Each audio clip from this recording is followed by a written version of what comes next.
Time for the Coastal Scholar Athlete of the Month.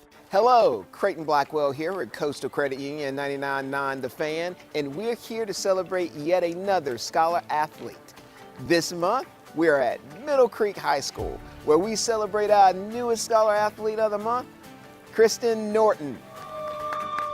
My parents have always been there for me, and then my teammates, they really helped me with the mental part of it. So they really helped bring me up when I make mistakes or something and just keep me grounded. She's just a great person. She's a great leader by example and also vocally. She's just that type of person. It doesn't matter what the situation is, anything that can help the team. She's a great young lady. It's amazing to have on the team. She's a really good role model and a leader on the team. She's always first to step in and try something new to help the team. 1, 2, 3, Mustang! What does winning this award mean to you? It just means that all my hard work has really shown. Some days I'm what have I done? What have I accomplished? But getting this was people have actually seen my improvements and my accomplishments. So it's good. It's really good. Yeah. Congratulations, Kristen. For over 20 years, 99.9 The Fan and Coastal Credit Union have been recognizing scholar athletes at Triangle area schools. If you'd like to nominate a high school athlete, text AWARD to 919-860-5326. That's AWARD to 919-860-5326. Doesn't the North Carolina Education Lottery Winners Club give the best massages? I've never felt so relaxed. Thanks to this month's scratch-offs, this is our life now. It's like winning again and again and again. This month's scratch-offs pack over $150 million in total prizes. The Winners Club awaits. Must be 18 to play. Approximate overall odds of winning range from 1-3.8 to 9.88. Problem gambling helpline 877-718-5543. Welcoming you back to appointment day at the Martinez house. Raul Martinez looking stressed about scheduling a colon cancer screening, but he just pledged to get screened. Stand Up to Cancer and Optum want to help you reduce your risk for cancer. Visit takeahealthystand.org. Okay, everyone, what did you think of the chocolate bar? It's too chewy. Feels kind of chalky. Too much nougat. I need to go brush my teeth. Business is booming for Steph's small marketing research firm. After all these focus groups, there's only one conclusion. I need more researchers. And she's way too busy researching. Does this have peanuts? To waste time researching resumes. I need Indeed. Indeed you do. Put our matching platform to work so you can spend less time searching and more time connecting with talented candidates. Visit Indeed.com/credit and get $75 towards your first sponsored job. Terms and conditions apply. I'm attorney Brian Ritchie. Getting hurt in a car wreck comes with all kinds of stress and frustration. But when you call me, I'll be on top of all of it. So all you need to worry about is getting better. If you've been injured in a car wreck, I'm on top of it. Contact us at richielaw.com. Broadcasting live from the Lenovo Studios. WCMC HD1 Holly Springs. 99.9 The Fan. The Triangle Sports Leader. Midday Tuesday, temperatures in the low to mid 60s, mostly sunny with highs in the low 70s this afternoon, and humidity levels dropping. Overnight mid to upper 40s with highs mid 70s tomorrow afternoon, then lows in the middle 60s heading into Thursday morning. I'm meteorologist Chris Michaels in the WRAL Severe Weather Center. Weather update brought to you by Newcomb & Company, where your comfort is their business. Visit newcombandcompany.com. 3 o'clock check of your money. Dow Jones down 213 points at 41,788.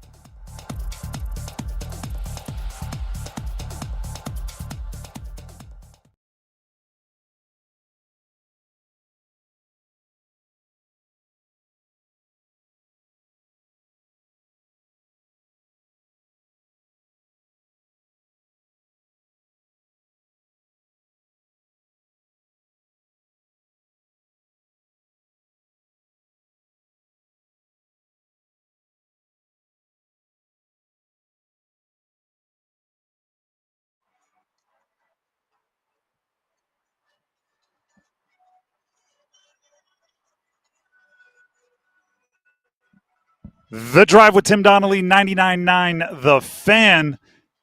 It is opening day, everybody. Home opening day for the Durham Bulls. And for that reason, the show today will be broadcast live from Durham Bulls Athletic Park, where at 6:35 we have an opening pitch between the home Durham Bulls and the Sugarland Space Cowboys, which is a sentence that you can only say in minor league baseball. I'm Tim Donnelly, Dennis Cox here with me out at DBAP, and back at the studio keeping us up and running, Graham Hill. It is a AAA matchup. Some of the best players in the world that are not in Major League Baseball will be playing behind us. They're getting ready as we speak. Yeah, here. they're warming up. There's an electricity to opening day that can only be explained by experiencing it. And as the Durham Bulls entire staff has been reminding us, a lot of work goes into opening day, and we are looking forward to the atmosphere. I trust Rylan from our promotion staff and Ashley, our social media director. I trust them if there is a foul ball that is hit during batting practice that they protect us. Little communication. Even though we have a tent over us. I got it. Little communication in the outfield goes a long way. The other thing that's driving up the atmosphere, though, is, it's the Durham Bulls. We're out here in Durham, Bull City. The Duke Blue Devils are heading to the Final Four this weekend. So it is a fantastic time to be a sports fan in this part of the Triangle. And it's the questions are being asked, and I just want to be upfront with it all. The questions should be asked about where this Duke basketball team could potentially, meaning the 2025 Duke basketball team, could potentially find themselves this time next week, right? when we get to this point in the week next week, if they're hanging a national championship banner, they enter into conversations that I don't know if everyone anticipated them entering at the beginning of the year. It's if they win, best Duke team ever becomes a legitimate question. Best team this century, meaning not just Duke, but any, becomes a legitimate question. And then how you answer that, right? The reason why I say the question should be answered is these are the debates, right? We're sitting here in a baseball stadium. Part of the beauty of baseball is there's a lot of room for you and your buddies to talk if you're watching a game. These are the debates that take place at baseball games. Yeah. Right? It's hey, while the new pitcher warms up, where does this Duke team sit? I don't know if there's a right answer, but I know you can decide a lot by whether you entertain the question. Right? When you get to the point where and I mean, let's just say some of the most tired sports debates of this time, right? When you get to the point where you can say, is LeBron better than MJ? I'm not here to say he is, but I'm here to say that the moment you start fighting back with facts and not just laughing at me, that's a pretty darn good accomplishment by LeBron James, right? Yeah. The moment you bring up, as somebody did on our Monday sound off earlier this week, is this Duke team better than the Leitner Duke teams? And you start fighting back with arguments and facts and nuance rather than good one. That's an accomplishment by this year's 2025 Duke basketball team. I still believe there has to be a national championship to enter those conversations, but they're 2 games away. Yeah, I mean, there's a minimum standard at Duke, and it's a banner up in the rafters. The other side of it, though, is the transfer portal makes this year's team significantly different. Yeah. In that the talent condenses, right? If Duke didn't have to home grow, is that farm system. They didn't have to grow. That's right. their own role players. They were able to go find the ripe, already completely formulated versions that were like the perfect utopian fit for their team and bring them in. Meanwhile, the teams of the past, even like the Zion, RJ Barrett squads, they had to decide when a player was 16, 17 years old that they were going to fit some role 4 or 5 years into the future and hope that it worked out that way. This year's Duke team was able to go handpick it. So you could argue this year's team is the best, but it's also they receive it's an unfair advantage, right? They didn't have to develop their entire roster. Granted, the freshmen then just kind of showed up and were great, but everything, the Sion James, the Mason Gillises, they fit in pretty darn well, and Duke didn't have to develop them. And to think about what we were talking about a year ago when they got eliminated in the Elite Eight from NC State last year, John Shire, we saw starter Mark Mitchell leave in the transfer portal. TJ Power, one of their top recruits, leave in the transfer portal. Jared McCain go pro. Kyle Filipowski go pro. So and Jeremy Roach go in the transfer portal and leave as well. We're like, well, wait a second. They had two players. They had 2 players come back. It was Caleb Foster, who was hurt in the ACC tournament and NCAA tournament last year, and Tyrese Proctor. That was it. So it wasn't like the 90s teams where we saw Leitner and Hurley, those guys together for years in a row, growing and building together. It's a completely different way they constructed the roster. So the fact that they are where they are right now with the talent and how well they gelled together in such a short amount of time, it's pretty impressive from a coaching standpoint because, I mean, it's nearly 30-year difference. You know, like it's just a different era now between what it was in the early 90s and how teams were growing and how it is now. It was actually kind of funny, and I don't know if anyone else noticed this. Duke's been putting out these YouTube videos of 15 minutes behind the scenes kind of of each win on YouTube. And I watched the one for the Elite Eight. And after the game, Kaman Malawash, their freshman, right, one of the young guys on the team, grabbed the microphone and was going around and interviewing the players in the locker room after the win. And Tyrese Proctor, in his Australian accent that I'm not going to try to mimic, said, there's how do you feel? And he goes, a lot different than last year.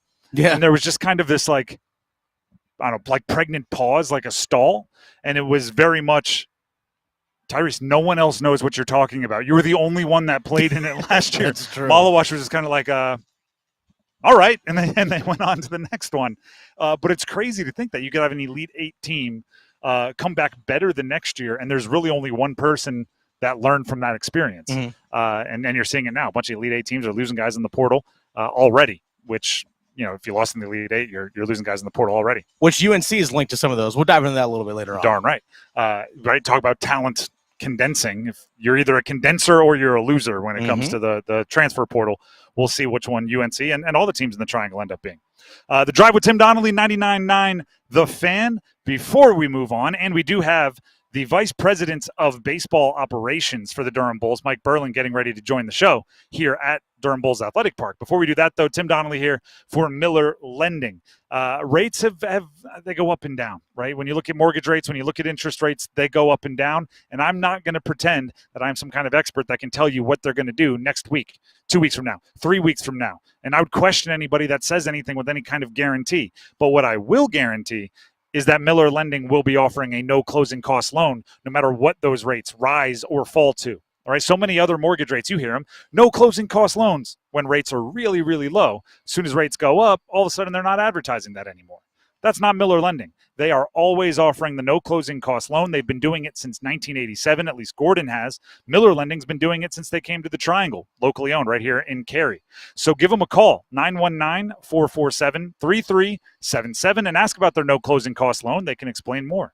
919-447-3377, or visit them online at millerlending.com. It's easy to remember, millerlending.com. Miller Lending is an equal housing lender, and MLS number 250-2146. Like I said, it is home opening day here at Durham Bulls Athletic Park, and we have the Vice President of Baseball Operations for the Durham Bulls helping us set the season off right. When we come back right here on 99.9 The Fan, don't go anywhere. Hey, it's Adam Gold, and do you have a late-night craving for in-depth analysis on the Carolina Hurricanes and their latest game, their latest win, their pursuit of the Stanley Cup? Well, I can quench your thirst. I can feed that appetite on the Canes Corner podcast, the morning after edition, which drops the morning after every Hurricanes game. Get it wherever you get your podcast. Brought to you by the Aluminum Company of North Carolina. Hey, Green Gobbler here. So you've got a clogged drain in your bathroom. Water in the sink's overstaying its welcome. You're spitting today's toothpaste on top of yesterday's toothpaste. You hope that it'd go away. Yeah, clogs don't just go away. I make them go away. I'm Green Gobbler, the only clog dissolver you need. I'm bleach-free, safe for your pipes, and I work. Guaranteed or your money back. 'Cause I never met a clog that was gonna unclog itself. Green Gobbler. Let the gobbler get it. The Body Armor State Games are coming to Greensboro this June. Registration is open to athletes of all ages and skill levels in 20 different sports. The Body Armor State Games feature 11,000 athletes and 600 teams.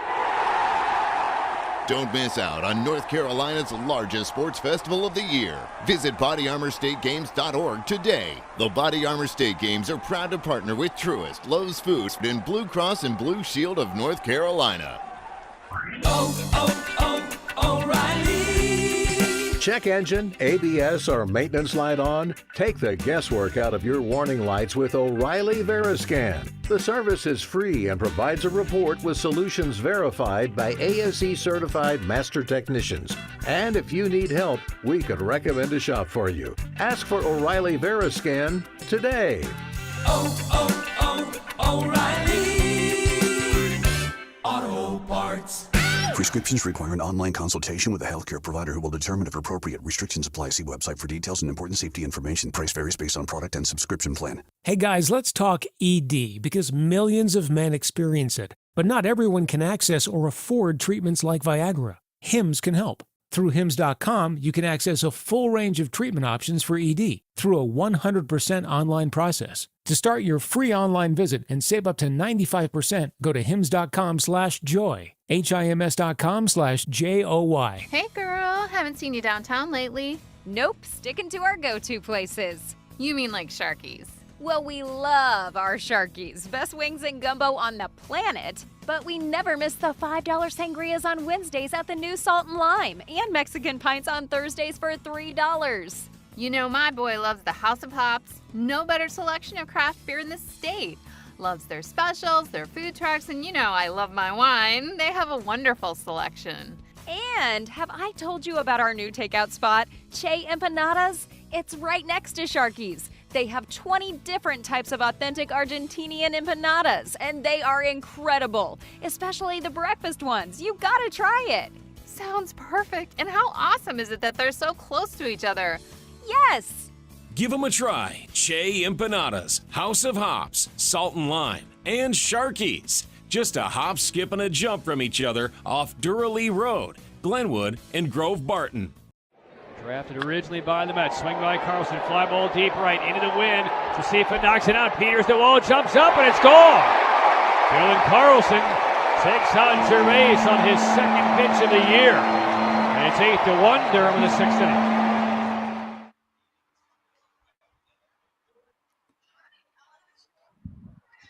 We are ready to play. The Drive with Tim Donnelly, 99.9 The Fan.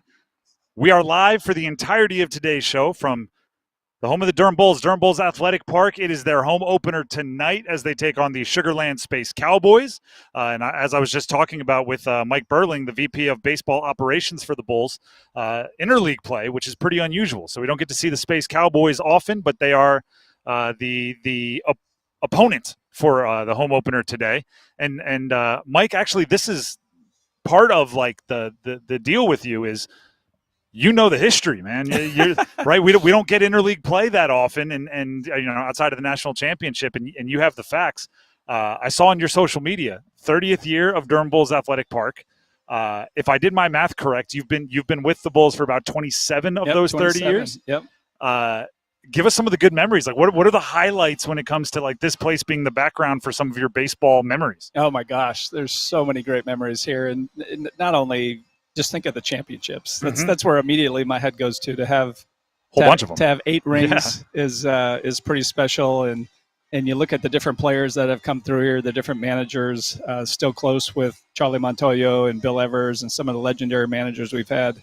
You look at the players from Blake Snell, Evan Longoria, David Price, just go on, and you can tell why the Bulls have been so successful. And then you just look at what this place looked like in 1998 versus what Durham looks like as like the city around it. Absolutely. And what's happened to American Tobacco. And then, honestly, this is what stadiums can do for markets. And I think what, even though there was a lot of controversy 30 years ago about whether the stadium should be built or not, our own company with Jim Goodman trying to move the Bulls to the more towards the airport. And I think now you look back 30 years later, and everybody supported the stadium. This is the greatest thing of all time, and we're just happy from our standpoint that we're able to develop a community asset that for the Triangle that we get people to come out and create some memories. It's like 10 years after a great game, like 400,000 people were there watching Right. it. It's like the stadium isn't that big, but everybody was there, huh? Mike Birling, VP of Baseball Operations for the Durham Bulls, joining us here in the home of the Bulls. the other thing is 27 years. I mean, it's 27 opening days. Yeah. What does opening day kind of mean to you? What are the things you look forward to about the home opener? Yeah, for me, it's funny because even now we have so many of our fans that just think that the season ends and then we just go away for 6 months and comes How back. nice is it to have such an off season? Right. It's like elementary school. Yeah, go enjoy summer break.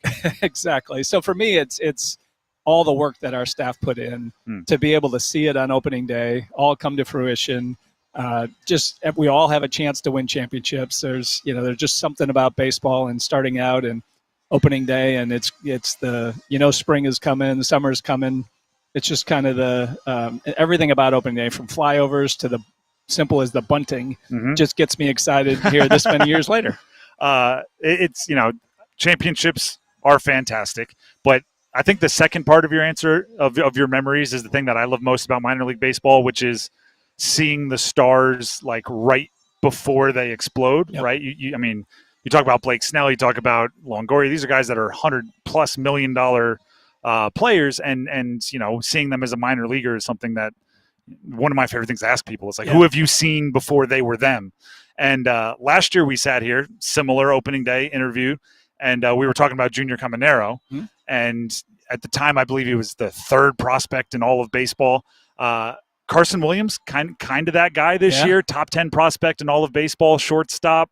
Do you feel the same buzz as you have for some of the other greats that have passed through here? Yeah, Carson he's the real deal. He still definitely has some work to do, and that's why he's here. Junior he was just kind of next level bat speed, the way he can hit. The one that I think our fans are really going to be excited about is not only Carson but Chandler Simpson. He is like next level fast. You can't even comprehend. There's they rate players on an 80 scale, and very rarely does a person get on the 80, and he's 80. And he can. In fact, one of our games in Norfolk, walked on 4 pitches. So stole first to second, next pitch second to third. They overthrew it. He scored. That's the kind of impact. That's a little league home run. Exactly. And he's really fun to watch, and we have a lot of talent. Heck, this is our first home game. We've already lost 2 of our players. One of them, Jake Mangum, went 4 for 4 with the Rays yesterday. Cameron Meisner hit a walk-off on opening day. So the Bulls are set up to win this year. Mike Birling, VP of Baseball Operations for the Durham Bulls, connecting with us here at Durham Bulls Athletic Park. He's fast because the Rays as a system are known so much for their analytics, and we all watch Moneyball, right? I pay you to get on first, not get thrown out on second. So the fact that the Rays let him run, he must be like the fastest dude on the planet. Yeah, and the fun part is we were down at spring training for the prospect showcase that they have, and there's 2 more coming up that aren't quite as fast as Chandler, but have that kind of speed. And that's how the Rays need to win. It's defense, it's winning, it's defense, speed, and pitching. And that's how they've kind of built this over the last decade or so. And they're going to keep doing that at all our different levels. And hopefully that moves up to the big leagues. The other side of the Durham Bulls, and it's part of the reason I've got a 4-year-old son, just turned 4. The full and whole entertainment process, right? It's not just sitting here and baseball nerding out, although it can be if you want it that way. There's also everything else. This is just something that I've been asked about multiple times, and you being on the inside of baseball and inside of running events would know more. I don't know if you saw this. Coastal Carolina is going full free concession stands where if you get a ticket, you can just walk up, I guess, and say, like, I would like food, and they give it to you. Does that blow your mind as much as it's blowing everybody else's mind on how they're going to pull that off? Yes. So we have a text thread with a bunch of GMs around minor league baseball, and that was the talk of last night. Is what are they doing? How are they doing this? This is crazy. I don't know how they're doing it. I don't know if there's a donor that's throwing a bunch of money to try to get the football program to get better. We could never do that. Okay. As much as I wish, right. In fact, Thursdays we have dollar hot dogs and all that soft fun asked stuff, it, everybody. So, we got the answer we were looking for. But yeah, that's pretty cool. I like that. Dollar Dogs, though, you do all the promotions, and you have some stuff going on now. It's fireworks tonight and tomorrow. Yep. There's a Bark in the Park coming up soon. How important is it to kind of get that full experience for a Durham Bulls fan? Yeah, that's what I love about the Bulls, because we do believe the baseball is important. We're not going to be like a lot of minor league teams that just it's whatever crazy promotion you can come up with. We truly do think the baseball is something worth coming to, but we're also a minor league team that loves to do promotions, and we're always going to do promotions. We're always going to do because we want to attract We get it. Even though baseball games are faster now a little bit with the pitch clock, most people do not have the attention. Robo-umps, they're working. They're making it faster. We're definitely trying. So we understand that, when you bring your kid out, he's not going to want to sit and watch baseball for 9 innings. So we love the Bark in the Parks. We love the concession promotions. We love fire. Everyone loves fireworks. We got lots of great promotions from Star Wars to Stranger Things to you name it. We're going to be doing it and we have tons of new toys here with our tech project that I'm sure if you want to talk about. But there's a lot of cool things that are coming at the ballpark. Whether this is your first time or you're coming back, you're going to be like, wow, look at all this new stuff. Mike Birling, VP of Baseball Operations, not in radio but should be. That's what we call a tease. Give us the tech project. What does when you say it like that, everybody goes, what could that possibly mean in a baseball park? Well, the show is really important to us, and we have a great relationship with the city of Durham. So we sat down and said, okay, our last renovation was really player-driven with all the new requirements for Major League Baseball. We needed a fan-driven project. So we have new LED field lights, you see. So now we can do the shows after home runs. If it wins, you light you do different lights tied to music. We have over 5,000 square feet of new video boards that we can do. We're going to have a lot of the analytics, but we're also going to use it from a promotional standpoint. We have a brand new sound system. I know our fans have complained about our sound system forever. They're really going to enjoy our new sound system. So I think when you come here, you're going to see a lot of new things, and it's going to be put on a new show for the fans. See, part of me thought when you said tech project, it was going to be a new shape of the baseball bat that was technology driven, and it was going to lead to all of the home runs, because apparently the Yankees figured that out. Should we expect torpedo bats here in Durham anytime soon? It's fun. You mentioned Caminero. He actually was trying it over spring training. It's funny. So many people are texting me about that, and my response is, "Are you sure it's not just the Brewer pitching, and not the?" So I'm from Wisconsin. Zing. I'm from Wisconsin, so I can zing my Brewers. But yeah, I think this is a little bit overboard, but it'll be interesting to see. It's kind of fun and neat, and we'll see we'll see if any make their way down to AAA. I was like, if you play golf, you know that if you play with your buddy and he has a new driver and he's out driving you, the first thing you're doing is going, what is that? The Titleist? Like, give me the specs. Let me try yours. If I see a team like it, I imagine it will spread, at least in the batting cages. It'll be in Durham pretty shortly. Yeah, without a doubt. In fact, I'm surprised if we don't have one already, because you're right. Everyone's saying the Yankees are geniuses. They figure this out. Everybody's been looking at this at spring training. So it'll be interesting to see, does this really have an impact? And if it does, that's good for the game, because we need more offense. Mike Birling, VP of Baseball Operations for the Durham Bulls, your pitching staff, which is like, hey, easy. Right.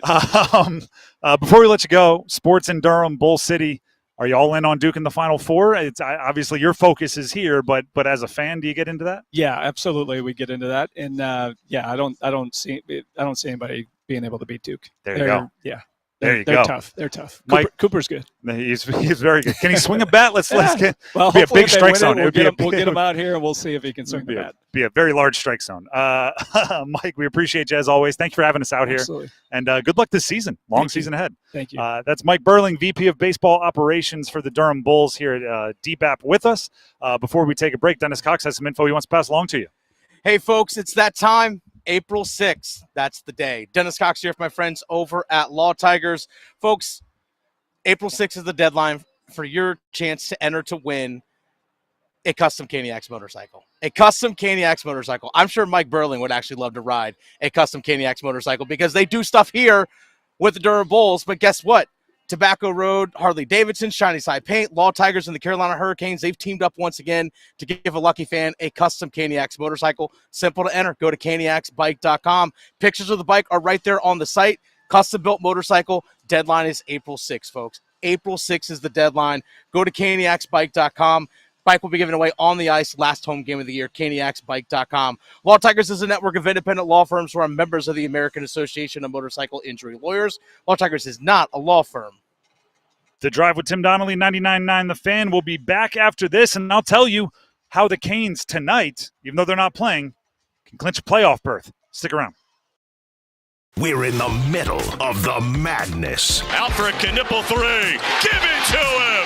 From the first four to the national championship. Maluach, sent that one to New York City. All the hoops action will be heard here. For the Blue Devils, the Final Four is calling yet again. FM. The road to San Antonio is driven by WakeMed, Roofworks, Metro Elevator, and Wilkinson Chevrolet Cadillac Buick GMC in Sanford. 99.9 The Fan, the Triangle Sports leader. Is your heating and air system ready for the changing season? Call Newcomb & Company to ensure your system is running at peak performance. As a Comfort Contract customer, you'll get priority service and a 15% discount on all HVAC and plumbing service calls and repairs. Newcomb & Company, your independent trained dealer, has proudly served our community for more than 70 years, delivering reliable comfort and peace of mind. Call 919-862-3000 or visit newcombandcompany.com. Newcomb & Company, your comfort is our business. Hey, it's Adam Gold from my friends at FanDuel, America's #1 sports book. And here's what we know at FanDuel. We know that baseball fans dig the long ball. And with Dinger Tuesdays, all FanDuel customers can get a home run profit boost. That means when you bet on moonshots, you can take your winnings to new heights. See what we did there? So whether it's a big blast or an Oppo Taco, gosh, I love that, FanDuel's your home for betting on home runs. Just go to FanDuel.com/AdamGold. FanDuel.com/AdamGold. Claim your Dinger Tuesday profit boost right now. Official sports betting partner of Major League Baseball. 21 and over and present in North Carolina. Opt-in required. Bonuses issued as non-withdrawable profit boost tokens. Restrictions apply, including any token expiration and maximum wager amount. See terms at sportsbook.fanduel.com. Gambling problem? Call 877-718-5543 or visit morethanagame.nc.gov. Hello, Scott Forbes, head baseball coach, University of North Carolina. When it comes to choosing a dealership, I stick with Wilkinson, Chevrolet, Cadillac, Buick, GMC. Growing up in Sanford, I've been fortunate to be lifelong friends with Will Wilkinson. My family and I have been buying and having our vehicles serviced at Wilkinson for many, many years. Great service, competitive prices, and most importantly, a place you can trust. Go where I go. Go see my longtime friend Will Wilkinson at Wilkinson, Chevrolet, Cadillac, Buick, GMC. WRAL News at 6 is coverage you can count on. Get the biggest stories of the day and breaking news as it happens. Plus, complete weather coverage of your town. WRAL News has everything you need when you need it, including this special report. I-440 construction nightmare. Delays dragging on for years. WRAL dug deep to get answers for you. When it will be finished and if it'll make your commute safer. Thursday at 6 on WRAL. What could you do with an extra $75,000 right now, or even a couple $100,000? If you own a home, you can get that money in less than a week with Loan Pronto. Hey, it's Dennis Cox. Loan Pronto is the leader in quickly converting your home equity into cold, hard cash. You can pay off all your credit cards or start that home remodel. Loan Pronto has several easy options to let you access the cash from your home. There's virtually no paperwork, no cumbersome process, no junk fees, and often no appraisal. Listen. The average homeowner now has over $300,000 in equity. That's your money. Use it. One client got $150,000 out and paid off all their credit cards, 2 car loans, and a personal loan, cutting their monthly expenses by $1,500. You can get approved in as little as 1 day. So act now with no hard credit pull up front. LoanPronto.com, 919-381-1760. Get the money you need for anything. 919-381-1760, LoanPronto.com. Equal housing lender, NMLS 1661781, subject to lender approval, NMLSconsumeraccess.org. And another #1 seed advances. The Duke Blue Devils come out of the East. And John Shire is headed to his first Final Four as a head coach. The Drive with Tim Donnelly here on 99.9 The Fan. We are here at Durham Bulls Athletic Park for the home opener of the Durham Bulls as they take on the Sugarland Space Cowboys. I love minor league baseball. We are going to get to the Dean's List, and you know, I'm just going to say this. Mike Birling was just here, VP of baseball operations for the Durham Bulls. You know, and to put all biases on Front Street, our station, right, our big boss is Capital Broadcasting Company, and they own the Bulls as well. So you may say this is just brown nosing, but I promise you it is not. Bulls just do things right. The Durham Bulls are for my money, not only the most iconic, not only do they have the Costner movie and all that, they are just a really, really fun time. And if you live in this area and don't take advantage of getting out to not just one, but a handful of Durham Bulls games a year, you're doing something incorrect. Minor league baseball is awesome.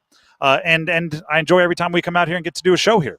And with that being said, Graham back at the studio, let's go ahead and hit a little Dean's List, open up class. Class is in session.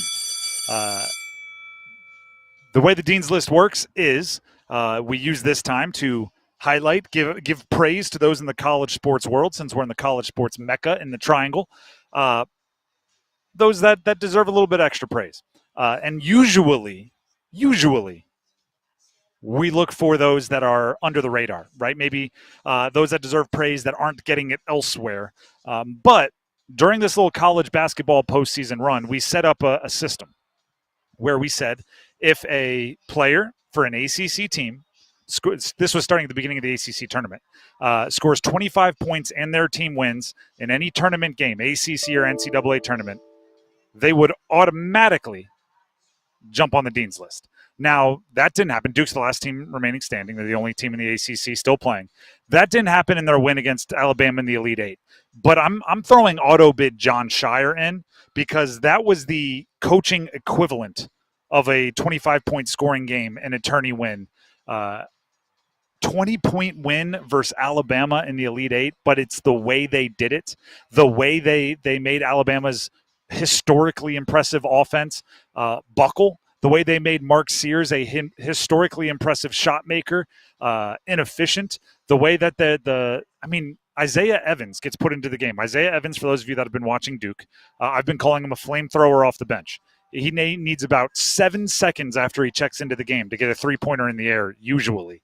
He checks in, and they almost immediately run a set play for him to get a backdoor cut and a dunk. And it was just every single button that John Shire was pushing was working. There's already, myths about timeouts where he, gave motivational speeches. So I'm putting John Shire on the Dean's List and expecting big things out of him moving forward. Duke's playing Houston this upcoming weekend as a Final Four game, and John Shire was on the Pat McAfee show where he talked about the biggest challenges he sees Houston presenting. We're fully expecting against Houston, it's going to be a possession by possession kind of game. My first year coaching, we get one scrimmage to go against anybody. I wanted to scrimmage Houston, and the reason I wanted to scrimmage Houston in year one, I wanted our guys to understand the level of physicality a team like them would play against, and the togetherness and the job that Kelvin Sampson does. He's as good as any coach in the country, period. So the respect we have for them is off the charts. We know it's going to be a slower paced game. We know it's going to be a physical game, still diving in them some. But look, if you look at their analytics, statistically, they're as good as any team in the last 10 years of college basketball. They're right there with anybody. So we're excited. We know it's going to be a big-time challenge, and the job they do on defense is off the charts. So that this is me like giving a good test score to a student while also illustrating the midterm and saying I expect this from you now. John Shire put Alabama in a blender, and I'm also saying Houston is a completely different challenge in a completely different way. So you're on the Dean's List. It's going to be tougher to be on the Dean's List next week. Another Dean's List entry, Toby Fournier, Duke women's basketball freshman forward. She put up 18.6 rebounds. We weren't able to get to the Dean's List yesterday, so this is kind of from over the weekend. In the Elite Eight versus South Carolina, a freshman came off the bench to put up 18.6 rebounds, 1 steal, and 3 blocks. Now, it wasn't the most efficient 18 points in the world, but it was South Carolina in the Elite Eight. South Carolina is the premier program right now. I think it's 4 or 5 consecutive Final Fours for them. And a freshman came off the bench to put up that kind of day. Kara Lawson and the coaching build off of that. She is, by the way, the Toby Fournier, she's a dunker, which I'm excited to see. Okay. I've seen the highlight films, the borderline and one mixtapes of her throwing down. So build off of that and build off of the lack of fear she showed against South Carolina. Dennis just jumped back on the headset. Do you have a Dean's List that you'd like to throw in here? I don't. All right, perfect. Okay. I have 3 more, but they're all going to count as one. Okay. Isaiah James, Sanaya Rivers, and Madison Hayes, the seniors who played their last game for NC State in their loss to LSU. I obviously covering the team. You know what that NC State women's basketball team kind of meant to Wolfpack fans, but I also think because we cover sports so aggressively, sometimes we get calloused by it, right? Because it's like it's our job, right? You got to turn the game on, you got to check the box scores, you got to have opinions, you got to do all this. When NC State lost, the outpouring of these 3 seniors and how much they meant to fans was cool. And even in a disappointing loss, right? This year they set out, I mean, they were in the Final Four last year. They set out with Final Four and beyond aspirations and didn't quite get there. But just seeing what those 3 have been able to do, Westmore, their coach, along with them, was able to kind of capture. All you can ask for from athletes is that they leave the program better than they found it, and I think you can say that about those 3. So before we move on and get to the Final Fours and everything else, I wanted to give them their shout-out. Graham, let's go ahead and sound that bell. Class dismissed. And let's talk a little Carolina Hurricanes here on 99.9 The Fan, which, by the way, just shout out to the collaboration. We were down in the team shop here at Durham Bulls Athletic Park, where we're broadcasting today for the home opener. There's some really cool Canes Bulls collaboration gear you can get. It's really cool stuff. Which it's just, we got 2 awesome, iconic franchises in the triangle, and they're smart enough to say, hey, there might be an overlapping Venn diagram of sports fans that like your team and our team. Let's give something for them. So there's some really cool gear. That's just a side note for you. They usually do a Carolina Hurricanes night. And you get that jersey which down is at really neat. the merch It's a lot area. of fun. All right, let's first of all update on some just news, some notes that you need to know about the Carolina Hurricanes. The Canes can clinch a playoff berth tonight. Yeah. They don't play tonight, by the way, but they can clinch a playoff berth tonight if either of the following occurs. And I got this straight from the Twitter profile of Walt Ruff, team reporter.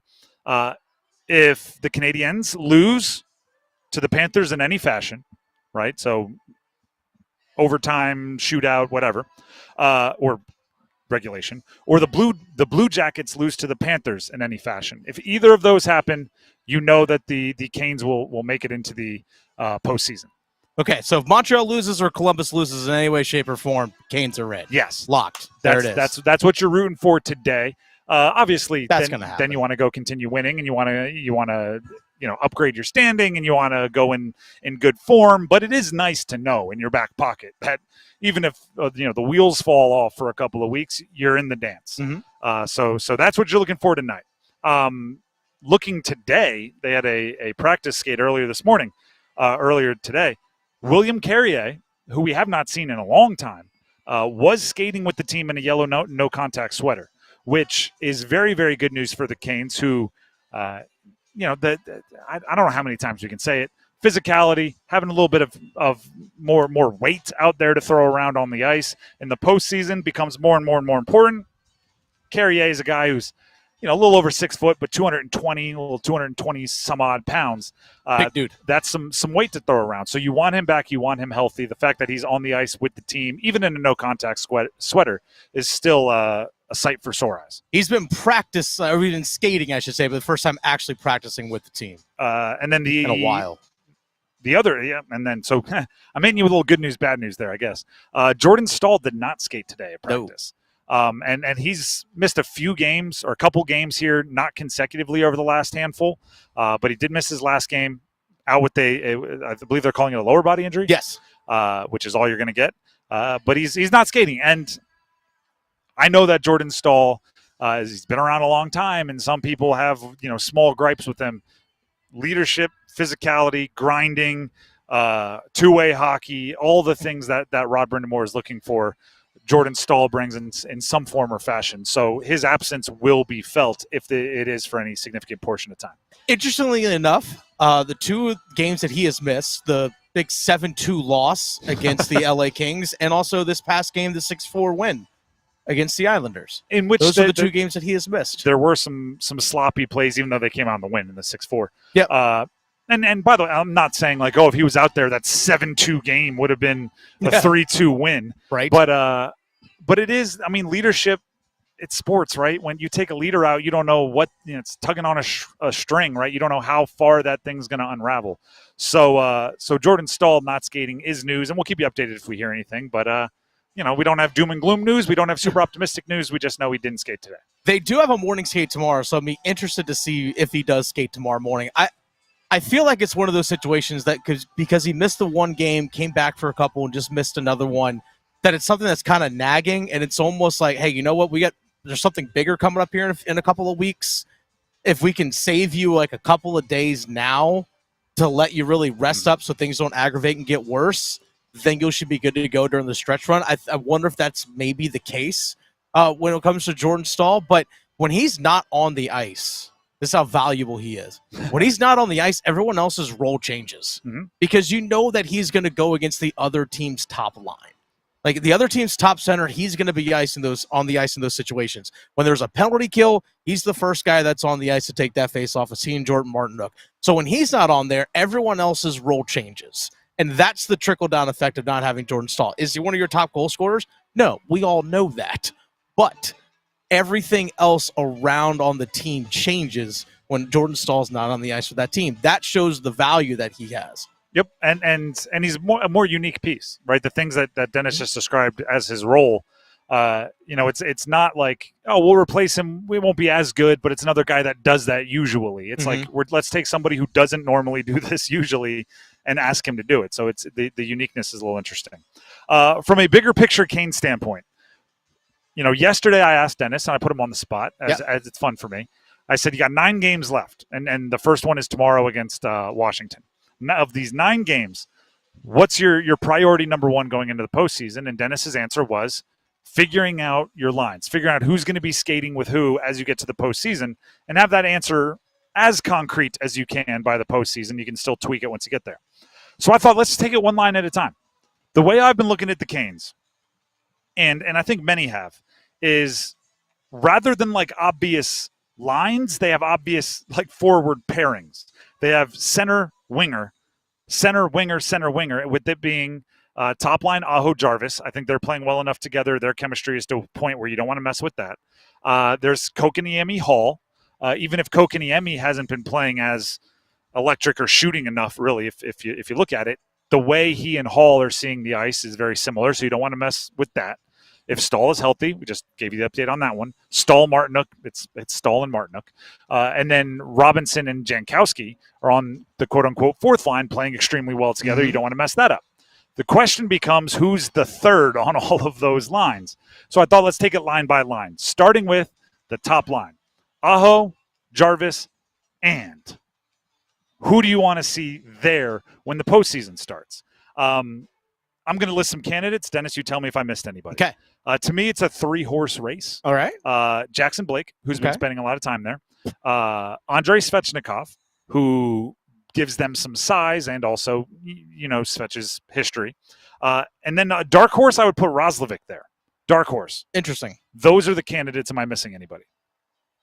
You may say you're missing the fact that Roslovic shouldn't be in there, but give me a second to make my argument. No, I think you're right. Relatively spot on. Okay, I think it's really down to 2 guys. So if you throw Blake out there, which is what it's been, by listed weights, and it fluctuates throughout the season, so it might not be exact. By listed weights, Blake, Aho, and Jarvis are 3 of the 4 lightest, by weight, lightest forwards on the roster.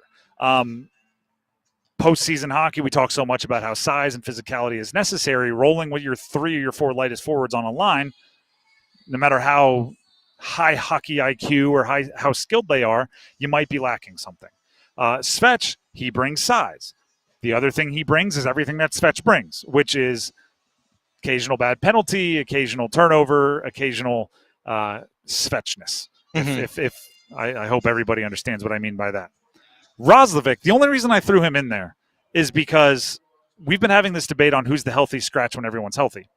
And Roslovic is oftentimes mentioned with the understanding being he's an offensive player who hasn't been scoring that much recently, right? He's supposed to be a sniper who hasn't been scoring that much recently. And if he's a liability on defense, you move him to the healthy scratch.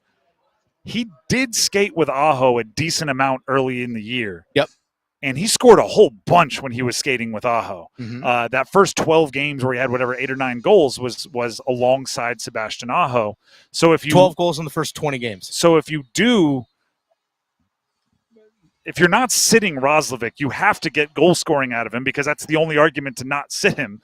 And the only way we've seen him really be a high volume producer of goals is alongside Aho. So I just wanted to throw him in there as kind of a, hey, let's think outside the box. Here's an option if things go sideways. Those are the three. As Dennis said, it's mostly a two-person race between Jackson Blake, the rookie, and Svech, who's coming back off injury and hopefully is fully healthy. But I wanted to throw Roslovic out there just as a curveball. Okay. Dennis, there's a game that my wife and I play when we are trying to pick like a restaurant or a movie to watch. Okay. Where we'll throw all of the options out there, Mhm. and we go back and forth eliminating one at a time. So it's like, I eliminate this restaurant, you eliminate that restaurant, you eliminate that one, basically vetoing, and then whichever one is left, that's the one we'll go eat at. Out of those three, I'll go first. I eliminate Roslovic. Okay. There you go. Eliminate the last one. Eliminate the last one. Svech and Jackson Blake are the two remaining. Which way are we looking with this top line? What you hope, what you expect, what it should be is that you should eliminate Jackson Blake and it should be Andrei Svechnikov on that top line. Agreed. It's supposed to be. The guy's a number 2 overall pick. The way with his size, his physicality, what he's being paid to do, and when he is at his best, the direct nature in which he plays the game, that is when he's at his best. And let's be honest, I know Adam Gold said it on the last Canes Corner podcast after their game on Sunday. And I thought Adam... Shout out to Adam Gold. Check it out on our 99.9 The Fan YouTube. Please do. And also our social media. And I think Adam was spot on. We haven't seen that from Svechnikov this season. We just have not. For maybe like 2.5 minutes at a time. Well, exactly. Other than like little like spurts and moments. But otherwise, we haven't seen it on a consistent full game-by-game basis. We have not seen it from Andrei Svechnikov yet this year. But going into the playoffs, that's who he is supposed to be. He's supposed to be that top-line winger playing alongside Jarvis and Aho with his physicality, his ability to not only get to the net, but also create opportunities when he holds on to pucks, win boards battles in the corners. That's who he's supposed to be. Not what we've been seeing from Andrei Svechnikov from the either is trying to do too much, the silly penalties, the undisciplined play, the errant passes. That's not the Andrei Svechnikov that we know, or at least expect, and what we've wanted from him so far this year. He has to be that top-line guy.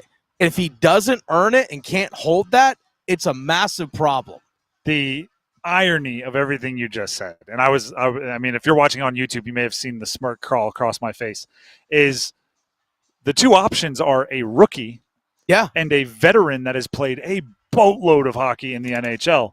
And yet we're saying, like, if the veteran can remove the stupid penalties and the kind of brain freeze turnovers and all of this, then he'll be the option. Yeah. And we're not, like, Jackson Blake has his flaws, don't get me wrong. It's not like he never has a brain freeze. But he does feel like the safer option, which is especially the way they're playing right now. Lower ceiling, maybe higher floor option, which is just absolutely insane when you consider the amount of hockey that these two guys have played, and what you're looking for alongside Aho and Jarvis. It's crazy. It is, but I will say this. The way that line has been playing well together, the way the line's been playing with Aho, Jarvis, and Blake, it's clicking right now. The big question is, can they get pushed around? Will they get pushed around? Because, like you said, they're light. They're light on size. I try to think of it from this perspective. If I am coaching a team that is going to face off with them in the second round of the postseason, what's my hope?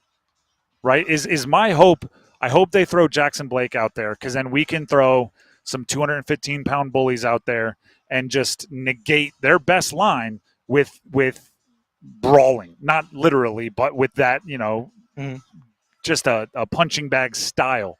Or am I thinking, I hope they put Svech out there, because then even when Aho and Jarvis are out there, we can take advantage of his airhead mistakes.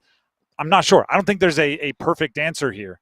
And also, I don't think there's a perfect spot to put, right? Because you could decide with, well, actually, I would love to have Jackson Blake on the Hall line or whatever it is. Yeah. I don't think there's an obvious place to put it there and then kind of by default solve your top line. It's not an easy decision, and it's one that you really want to get right so Aho and Jarvis can play to the highest levels that they can reach. And I don't want them to get bullied, which is tough because, we know size matters in hockey. Wild card. I'll throw a wild card name out there. Roslovic was my wild card. Now Wild yours. card name out there because he can skate so well and bring size, and the way that he skates so direct north-south and his speed. Dark horse, Eric Robinson on that line for stretches. Maybe not the entire playoffs, but for stretches because the speed that he can get down the ice. Mm-hmm. He's responsible defensively. He's built for playoff hockey, and he's built for Rob Brendamore's system. If Svetch's not getting it done and you want to spread your size and scoring throughout your lineup, just throwing that name out there. That's one that I could see as a in-game adjustment. Like, exactly. You might see it for like a couple of games. Yeah. Hey, we need to switch things around. Don't be surprised by that one. Yeah. And assuming that the fourth line isn't out there a ton, fresh legs up there might get things rolling a lot. So, not a bad idea. If you have better ideas, go ahead and you can submit them to us, right? Yeah. In our YouTube comments, 99.9 The Fan, we have a live stream going on. You can jump in the comments there. Send them to us on social media. Carrier pigeon, really, there's a lot of ways to reach us. Send it to Durham Bulls Athletic Park, by the way. We are at the Durham Bulls Athletic Park. Send the carrier pigeon here. Maybe not over the outfield because they're taking batting practice. We don't want a Randy Johnson situation. Well, no one's pitching right now, so you should be. Other than like guy throwing BP, I think it might be okay. They're taking a little bit of batting practice. The Drive with Tim Donnelly, 99.9 The Fan. Let me ask you this. Go ahead. If it's supposed to be Svetch on that top line with Aho and Jarvis, okay, where do you slide Blake? Do you put him with Kotkaniemi and Hall? Yes. I think that makes sense. I think Carrier, Jankowski, Robinson as a fourth line can play fast, play heavy, and really agitate another team. Stankoven on the stall line? Yeah. Yes. I mean, that's my thought. I don't think Blake fits in with the stall line, obviously. And I think he's creating too much to throw. Yeah, I think that's – if you go Svetch on the first, I think that's the way it shakes out. Mm-hmm. If you go Blake on the first, there's options for Svetch. Yes. And I wish you could know, and this is where Rod just kind of has to know his guys, know his players. I wish you knew which version of Svetch you were going to get because that would ultimately decide where I want to put him. Yeah. But if like crapshoot Svetch, I don't know. I really don't know. And I don't know if Stahl would be the guy to drag him to the style of play that you want there. I don't know if you'd want him on that second line because you put Hall and Svetch flanking. There's a lot of excitement there. And if you let your mind wander to what the best version of that would look at, but the worst version of that might make you shudder a little bit. The Drive with Tim Donnelly, 99.9 The Fan, live at Durham Bulls Athletic Park for the home opener. They're taking on the Sugarland Space Cowboys in interleague play from the PCL, Pacific Coast League. Pretty cool opportunity on an opening day to see some great baseball and pretty good opportunity to talk some football. When we come back, Dave Canales spoke to the media. What did he say? Stick around.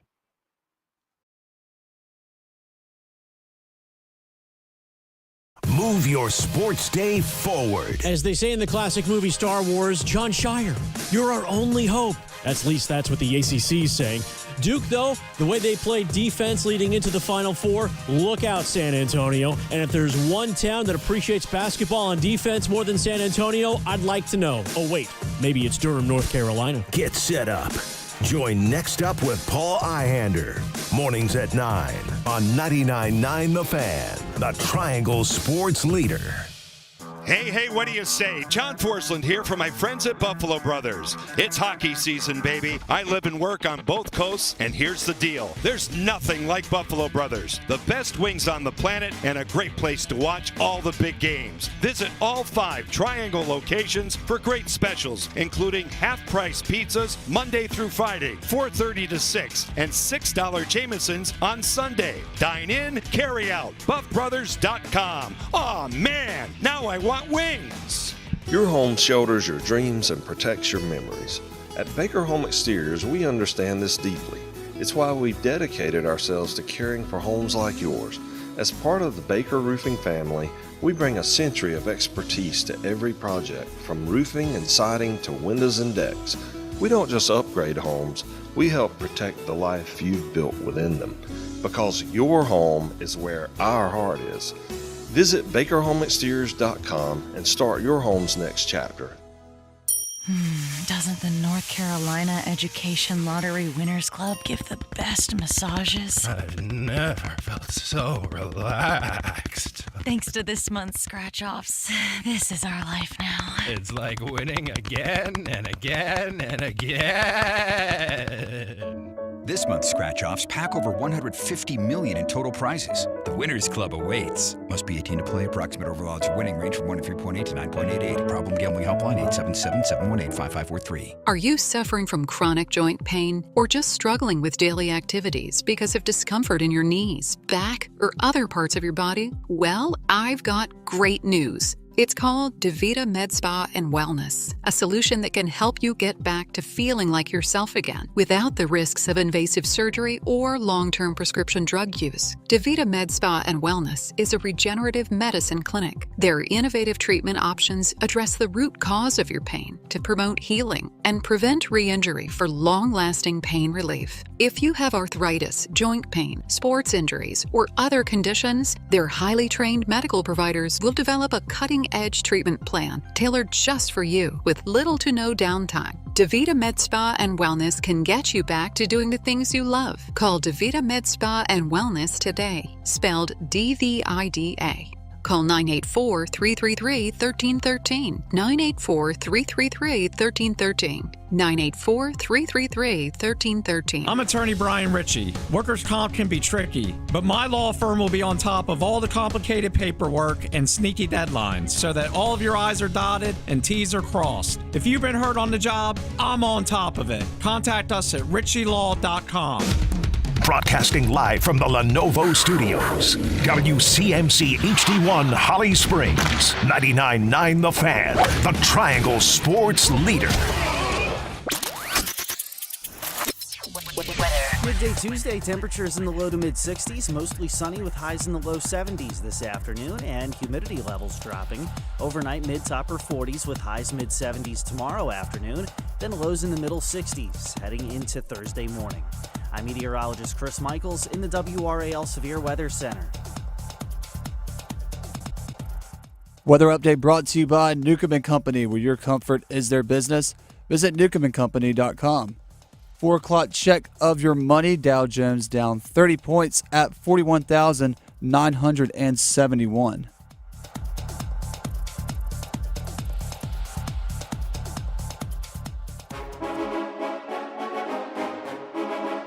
Let's move the chains. Time for football at 4. The Drive with Tim Donnelly, 99.9 The Fan. It is baseball opening day, home opener for the Durham Bulls here at the Durham Bulls Athletic Park, where Dennis and I will be for the entirety of today's show.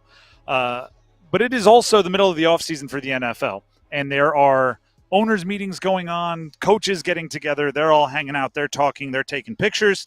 And Dave Canales, the head coach of the Carolina Panthers, spoke to the media today. And we have some audio we'll play for you, but they speak a bunch of different times, right? They speak at podiums. They speak to individual reporters.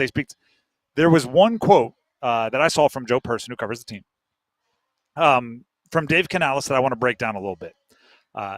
The question that was posed was essentially like, hey, the reports were that you were involved for the DK Metcalf sweepstakes. You didn't win it, but does that mean you are in need of a wide receiver one? And I'm paraphrasing. but that's the gist. And Dave Canales basically said, no, we have a number one wide receiver, Xavier Legette.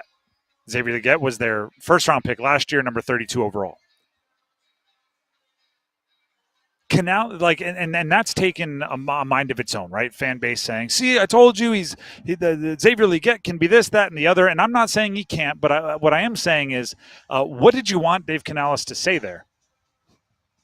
Yep, absolutely need a wide receiver one. Yeah, it's our group stinks, and then he's going to go walk into that locker room. By the way, maybe they don't in the draft or don't in free agency get a wide receiver one and then walk in and just go like, we don't have the pieces we need. He also said, by the way, that Ike Ekwonu, they have their left tackle. Yeah. And if I were the owner of an NFL team, and I'm not, didn't make enough money, and every day the chances of me owning an NFL team get less and less. Not zero, though. But if I were the owner of an NFL team, I would guarantee, I would put it in the bylaws of my team that the head coach and the GM have to be two different people. I will never give someone head coach / GM duties. Makes sense. Because of what Dave Canales is doing there. Dave Canales should do nothing but hype up his players. Why? Because it takes confidence to be good in the NFL, and if your coach doesn't believe in you, you're not going to have an easy time believing in yourself. And he can do that as long as he is not the GM, whether he believes it or not.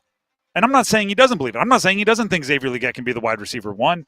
But what you can't do is go, we have our wide receiver one, Xavier Legette, and then go be the person that pulls the trigger on trading for Brandon Ayuk 12 hours later. Right. What you can't do is be the person that says, we have our left tackle. There is no doubt in my mind Ike Ekwonu is that guy. And then go with the 8th pick, take the tackle from LSU. Like, you can't do that, right? So it almost opens you up to kind of be good cop, bad cop, where Dan Morgan gets to be the guy who, with his actions, says what he actually believes about the roster. And Dave Canales gets to be the guy who can be friends with the players, and friends is the wrong word, but can be always supportive of the players, which is how it should be because he interacts with the players a whole bunch more. Dave Canales, he talked with Kay Adams of Up and Adams, who's formerly of the NFL Network, does stuff with FanDuel Sports Network now. He told her about, hey, we're, asking about adding a wide receiver and DK Metcalf because he has the familiarity and the relationship when Dave Canales was with Seattle. And he said, we had those conversations. Like, those conversations did take place about what it would take to possibly get him. So they are exploring. Mm-hmm. He did have those conversations. I think, Graham, we actually do have the clip from that. We do. He just jumped in our headset here. So, Graham, go ahead and play the clip from Up and Adams. There's some dynamic wide receivers out there. Bryce certainly will take advantage of that. I look at this and I'm like, 7 touchdowns, no interceptions over his last 3 games. Like, I wish this season didn't end when it did, Yeah. You're one of those teams where I'm like, I wish that was the start, and now you have to pick up for there. I don't know how you do that, but I do think, adding like a Tyreek Hill, how quick did you text Dan Morgan about that? Right. DK, we had the conversations, there were some interesting conversations that came up over the last couple of weeks. It's really tempting, but at the same time, like, we have to address, the needs on defense first. We're 32nd in the NFL on defense, and that's something where our focus has gone to, to make sure that we can, play good, balanced, complementary football. And I mean, that's real, but also by saying the Xavier Legette point and exploring those options, let's say they did get DK Metcalf. Let's say they do draft Teteroa McMillan with the 8th pick. Bragging about Xavier Legette and then bringing in another good wide receiver may do some of the hard work of like soothing things over with Xavier Legette before you need to, right? It's like, hey, man, I said you were number one, but now we have 2 number ones. Like, look at this. Exactly. Like, it's hey, you're our Jamar Chase and T. Higgins. Dan Morgan is the one who, we're sitting here outside or inside the stadium at Durham Bulls Athletic Park, and I referenced earlier Moneyball, right, where Billy Beane, Brad Pitt, is explaining to Jonah Hill's character, like, you might have to cut these guys, right? Like, don't become friends with them. Like, you got to treat them, you might have to cut them, you might have to trade them. They're going to talk about how, what do you mean, my kids, they just started school, and now you're sending me somewhere else. It's like, yeah, that's what your job is. the GM has to do that. The coach has to be in the locker room with him every single day. Yep. And Dave Canales appears to be a guy who the players really like playing for. And that's why I'm saying take everything a coach who's not the GM says with a grain of salt, because there's a bad cop he can blame, right? Mm-hmm. Xavier Lee gets our wide receiver 1. Then you draft McMillan. Then you trade for Ayuk. Then you do something else. And the coach gets to go, well, I mean, that was upstairs. That was them. That wasn't me. And you get to keep those relationships. But since he's here, now we have 2 wide receiver 1s. You're still a huge part of the offense, and you get to keep those personalities in check a little bit. And Dave Canales is going to learn more and more and more about being a head coach, and that was part of what he spoke today at the owners' meetings as well. He joined NFL on ESPN and talked about the difference this year for him as a head coach versus last year as a rookie. It just feels like we have a lot more of our processes in place in terms of like playbook stuff, scheme-wise, offensively. Was bringing in a new thing, and then Dan Morgan and I just kind of working through our processes from free agency to draft prep, those types of things. First time in 2 years that Brad Idzik and I have been able to do a full offensive self-scout. To sit down with the staff, watch all the run game, like the way that we kind of know how to do it and process it. So that's great, just wrapping our brain around that. I wish, as a fly on the wall, I could be there to watch Brad Idzik, who's the offensive coordinator, for those that don't know, and Dave Canales self-scout the Panthers offense. Because, I mean, we all watched it, right? There was the switch that flipped in the middle of the season. There was a bad offense that became a pretty good offense, or at least a opportunistic offense. Still, some stats say they weren't maybe as good as it appeared, but they scored enough to be in the game against the Eagles, the Chiefs, like all of these very, very good teams. And I wish that self-scout where they go like, man, why didn't we see this earlier? Like what was the difference? And again, Canales speaking with ESPN on what went into Bryce Young's turnaround last year. So they self-scouted, and this is part of what they learned. Yeah, it was really just like, I talk about Bryce all the time and just say like, this is a guy that was handed a very challenging situation by being benched early on, and he just went to work. He just came every day, went right back to work. He'd never stopped leading. He connected with his teammates. He was there, hell or high water, good game, bad game, whatever it was. He was right there at the front, greeting guys, encouraging guys, supporting Andy, and at the same time, just like processing. And we were having conversations about concepts, about different things, because we had to just keep those conversations alive for when that time would be where you go back in, you're ready to rock. First of all, that's all great coach speak, right? And give Bryce Young credit for staying engaged post benching. There's one thing that I would quibble with. What's that? Tough situation was handed to him. He had something to do with the benching. It's not like the benching isn't like, getting hit by a bus when you're walking down the sidewalk, like where you're supposed to be. Mm-hmm. It doesn't happen to you. You are part of the process, right? It may have been the coach's decision to bench him, but his play had a lot to do with that, right? It didn't just occur. Yeah, he gave the coach's reason to. Yeah. Hey, I gave him because of his level of play. Yeah, exactly. We all saw it. So like the change, it wasn't just, and by the way, like, again, credit to him for staying engaged. And if they truly were discussing concepts and everything else as he was not the starter and Andy Dalton had taken over, that definitely had something to do with why he played so well once he regained the starting job. But there was also, like, there's something tangibly different about Bryce Young pre-benching and post-benching. I think more so than just like, oh, he had more time in the playbook. There was a confidence about him. There was a willingness to pull the trigger on throws that we just didn't see the end of his rookie year and into the beginning of his second year. And that to me was the difference. Last clip here that we'll play for you from Dave Canales, the head coach of the Panthers, on the secret to making a quarterback's life easier. Because if we're real, it looked a lot easier in the second half of the year than it did at the beginning. Mm-hmm. Here's that audio. There's a give and take where I think that what can happen as a coach is if you're asking more than you're involving, then it becomes very one-sided, and I think that's where there's a little bit of a disconnect. So it all comes down to respect, and I think that trust factor goes both ways. It's asking the player to trust you. Well, the stuff's got to work. Yep.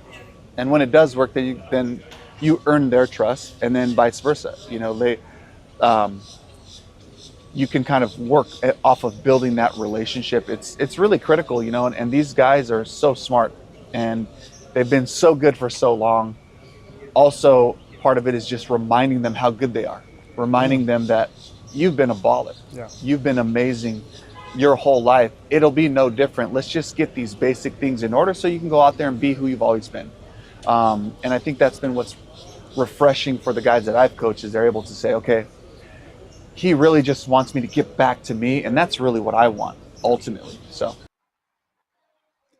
do you know what is probably I don't want to say was for me one of the most difficult things evaluating Bryce Young pre-draft? And Dennis, I'm a draft nerd who likes to pretend I'm a GM. Yes, you are.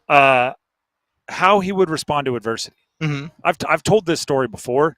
There's a quote that I'll never forget. Do you remember JT Daniels, another USC quarterback? Oh yeah. He reclassified up. So what should have been his senior year of high school, he started for USC, Southern Cal. Kind of like Cooper Flack. And played very well early on, and ended up getting hurt. But when he was playing very well early on, I remember there was a quote from his dad that said, like, he's never failed at anything. And it was like, he was the best in school. He was 4.0, and he was the best athlete in every sport he's ever played. And his dad was kind of saying it matter-of-factly. And I'm not saying like there's anything wrong with acknowledging if it's truth. But I went, goodness gracious, how is this guy going to respond when he does fail? Because playing quarterback at USC, like, you're going to throw interceptions. You're going to lose games.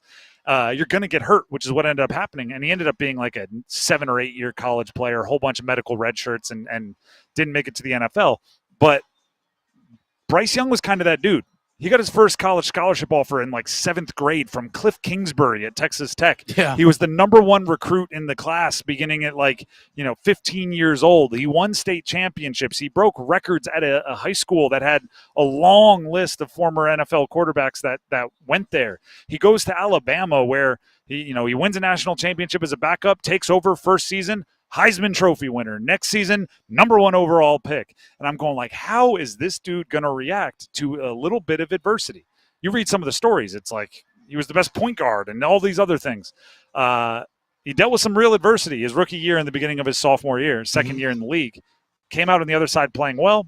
That tells me a lot about his makeup, and it makes me more optimistic about his NFL career than I was at any point in time before that. And you heard some of that from Dave Canales. You could notice, I know we got to hit a break, but you could notice just the level of joy that he was playing with.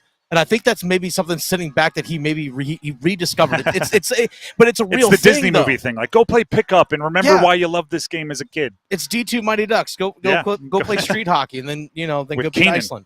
But that's where that I think is honestly where we saw like, oh, there's the Bryce swagger. People always mention that. Oh, there's the Bryce Young swagger.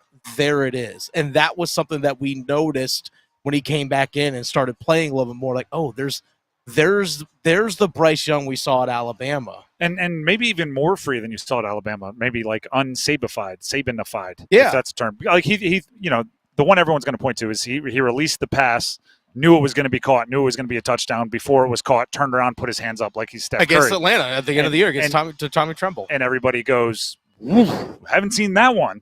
Yeah. And it's very much that's Bryce Young when he's feeling it. So we'll see if he's feeling it coming out of this year. But I do think, his response to adversity, maybe for the first time in his athletic career, is a very, very good indicator of his potential moving forward. The Drive with Tim Donnelly, 99.9 The Fan. We are live at Durham Bulls Athletic Park, where it is the home opener. Bulls haven't played here at this iconic park yet this season. They will today against the Sugar Land Space Cowboys. 6:35 opening pitch. When we come back, ladder challenge. Who won the month of March? Stick around to find out. The Adam Gold Show. Hey, I know Cooper Flagg didn't win all of the awards. He won the 2 major ones. He got Player of the Year. He got Rookie of the Year. Neither were unanimous, which blows my mind. But he should have won Defensive Player of the Year as well. And Jon Scheyer was the Coach of the Year. Yes, I know Duke has all these great players. They were 19-1. They were 28-3. Historical point differential. Come on. The Adam Gold Show, weekday starting at noon on 99.9 The Fan. Hey, Green Gobbler here. So you've got a clogged drain in your bathroom. Water in the sink's overstaying its welcome. You're spitting today's toothpaste on top of yesterday's toothpaste. You hope that it'd go away. Yeah, clogs don't just go away. I make them go away. I'm Green Gobbler, the only clog dissolver you need. I'm bleach-free, safe for your pipes, and I work. Guaranteed or your money back. Because I never met a clog that was gonna unclog itself. Green Gobbler. Let the gobbler get it. Breaking news coming in from Bet365, and it's no surprise. Same game parlay from Bet365 just keeps getting better. Well, it's even easier to make a bet. Choose from the most popular markets like hits, run line, totals, and home runs. So many to choose from. Download the app, start building your bet, and see why it's never ordinary at Bet365. Gambling problem? Call 1-877-718-5543 or visit morethanagame.nc.gov. 21 plus only. Must be physically located in North Carolina. T&Cs apply. It's bow time. Finally, lunchtime. I'm starving. What's that? This is the Bojangler from Bojangles. With the same bold flavor as their chicken? The same. And fries. The same. Huh. Well, I've got a PB&J. Yeah, that's not the same. A crispy fish fillet dusted in Bo's famous seasoning. With cheese and tartar sauce on a fluffy bun, the Bojangler's back. Hook one while you can. It's bow time. There's no time like Bojangler time. Time to stop whatever you're doing and head over to Bojangles to try the Bojangler Fish Fillet Sandwich. You heard right, the Bojangler Fish Fillet Sandwich. A perfectly seasoned, light, flaky, wild-caught Alaskan pollock fish fillet sandwich. For limited time at participating Bojangles. Make it a combo and add Bojangles seasoned fries and legendary iced tea. Hungry for Bojangles but in the mood for something different? Then it's Bojangler time. Progressive knows owning a home can be hard, but not always. Like when you're relaxing on your patio, enjoying a nice, quiet evening. So quiet. Except for the sound of the neighbor's party. Which you said you'd go to if you weren't busy. And your quiet night on the patio, that's not exactly busy, is it? Maybe you should just stay inside. At least Progressive's Home Quote Explorer lets you easily compare rates, so shopping for insurance is the easiest part of owning a home. Progressive Casualty Insurance Company affiliates and third-party insurers. Comparison rates not available in all states or situations. Prices vary based on how you buy. Hey, you! Yeah, you! Now's the perfect time to get even stronger at Planet Fitness. Save $28 or more when you join today for just $1 down and get free fitness training. Learn how to mix up your routine with our best-in-class equipment or create a customized workout plan that works for you. Don't wait. Save $28 or more today when you join Planet Fitness for just $1 down, $15 a month, cancel anytime. Deal ends April 11th. Proud partner of the Carolina Hurricanes. See Home Club for details. Aho now to Jarvis. Jarvis, go get the Giants scores! Talk to me, Shorty. Another one for Seth Jarvis. His fifth shorthanded goal of the year.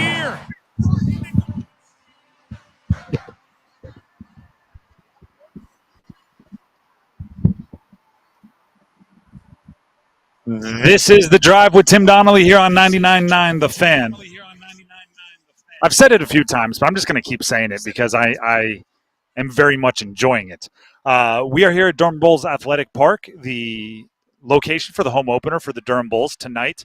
6:35 opening pitch scheduled against the Sugarland Space Cowboys. Now, I keep saying scheduled opening pitch. It is a gorgeous night. It is a gorgeous afternoon, whatever you want to call it. Yeah, you can't beat this. The way we were just talking about it during the break, like draft pick number 1 on weather for an opener. This is the can't miss prospect of weather for today. So if you're tier on one, tier 1, whatever you want to call it, S tier, whatever is your deal. If you are somebody that is going to be making it out here for the opener, congratulations to you, because you're just going to have a great night.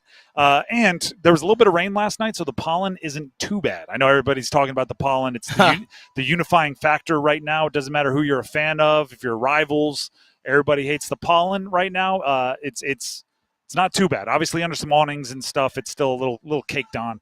But the rain last night really did make it so it's not overwhelming. So shout out to the rain. With that being said, it's time for the ladder challenge here on The Drive. Our gambling competition between Dennis and myself. We do it once a day, every show, and we keep track monthly, and there is a monthly winner. I have to ask Graham a favor. Graham, back at the studio. Graham Hill producing the show, back at the studio since we're here at Durham Bulls Athletic Park.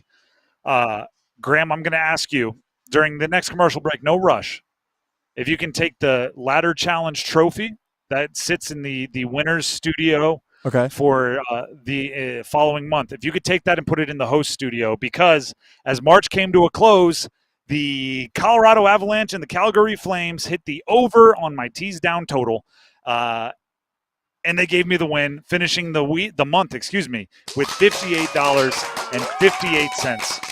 Heck of a run. Nearly 6 timesing my money on the way to the end of the month. Very excited about it. The trophy gets to come home. You had to sweat that one out a little bit, by the way. I did. Well, if you're box score watching, I knew that the way they were getting up and down the ice. I'm sure you did. They would. I was never worried. I knew that the Flames were going to win that one 3-2. That's all 3 of their goals in the third period. That's what I was going for. That's why I'm glad I bet just the total and teased it down, because that game did not go how I expected it. But the beauty of a ladder challenge pick, right, is it's -500 to -1,000. So there's so many different ways to hit a win. Flames upset the Avs 3-2. The dramatic comeback, and I end up in the winner's circle, and the trophy is back where it belongs in the host's studio. That late third period goal that sent it to overtime. And with that being said, we do start over because you ended with what, like $20? $21.10. So it'd be both good months for us overall. Yeah, both like good, we good both finishes. finished well. We're starting over $10. There we are. Back to square one, and we're going to see who wins the month of April. You won last month. You take away, sir. All right. I've been having, I don't want to say it's a honey hole, but I've been coming back to this style of bet a lot. Okay. I just like taking postseason college basketball games, okay, particularly later in tournaments. The NIT is going on tonight, Final Four of the NIT, and just teasing them to big spreads, because when you have college teams that are not thinking about the future at all, they use every, by hook, by crook, by whatever they can do to close the gap. So give me, with that being said, I go to the basketball powerhouses of Chattanooga and Loyola Chicago. Oh, there you go. Chattanooga plus 13.5 against Loyola Chicago, with the expectation that even if you're losing, right, with it being the final game of your season, you exhaust all options, you shoot all the threes, you take the buzzer beaters, even if it only makes it, down 9 rather than 12. You fight all the way to the end to make it respectable, even when you're being dominated. So Chattanooga is a 1.5-point underdog. I tease it all the way to Chattanooga being a 13.5-point dog. It is a -810 bet, which means my $10 that I'm starting the month of April with will turn into $11.23 and start another run. That's what I'm looking for. That's where I'm starting. Let's go. Are they still the Moccasins? Sure. Let's go Mocs, Chattanooga. Shout out to Terrell Owens. Give me the Washington Capitals and the Boston Bruins tonight, combining for over 3.5 goals. That is a -675. So my $10 will turn into $11.48. From this point forward, Alex Ovechkin, this is just side note gambling question. Alex Ovechkin is what, 4 shy of tying or 4 shy of breaking? 4 shy of tying, 4 5 of breaking. Of Crosby, goodness gracious. Gretzky's all-time career goals record. Do you start betting Ovechkin to be a anytime goal scorer more, thinking he's going to be hunting? Or do you start betting him less, thinking he's going to be pressing? That's a good question. I actually almost considered Alex Ovechkin 2+ shots on goal at -1,000. Which either if you're pressing or hunting, you're going shots on goal that might be the answer. Don't worry about goals. Worry about shots. Worry about shots on goal. That might be the play. That actually might be the play. Yep. I always think of baseball players going for their 3,000th hit. Sometimes they're stuck on 2,999 for weeks. And then they hit 3,000, get the 3,000th hit on like a seeing eye single, and then they go 7 for 8 with 2 homers right after because just the floodgates open. Hey, you don't have to think about it anymore. Yeah, but Ovechkin's such a goal scoring machine. I don't even know if he's thinking about it. He's just like, I'm going to go play hockey. He just goes out there and lets it fly. By the way, he is playing in Carolina tomorrow. Yes, second half of a back-to-back. So we'll keep you updated on that against the Canes, which, by the way, I saw on social media. He's played against the Canes more than any other team in his career. Yeah, it's like over 90-something times, 94. Which is absurd. So anyway, there's our ladder challenge and a little extra gambling talk for you. Here on The Drive with Tim Donnelly on 99.9 The Fan. Opening day at Durham Bulls Athletic Park still gets us to Copper Drop. Let's go ahead and fire it up.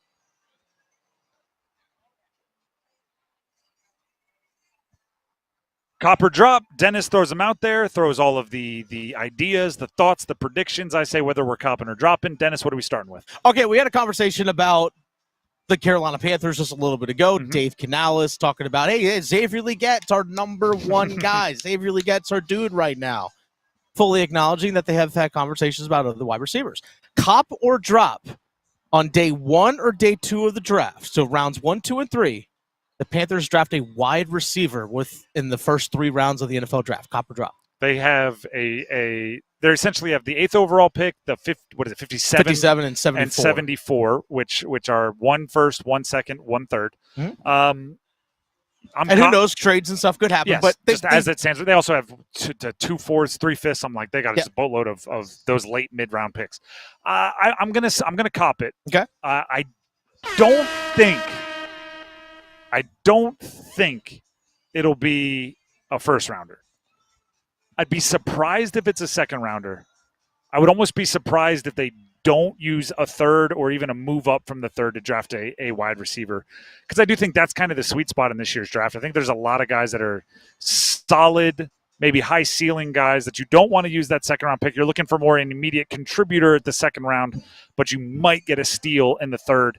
The other thing that I think they desperately need on their offense is speed. Yes. 100% with you on that. I think they just need, and that's why I've been saying 4th round fast running back. Mm-hmm. I'm all in the Brashard Smith. 3rd round SMU. Fast wide receiver, and there's going to be some players available that have some 40 times that are exciting, some GPS times timed it in college that are exciting. So yeah, I'm expecting fast wide receiver in the 3rd. Fast running back somewhere in the 4th, unless there's 3 or 4 of them that they like still available in the 4th. They might try to kick it to the 5th. But that's what I'm looking for, and I would expect it to come late on day 2.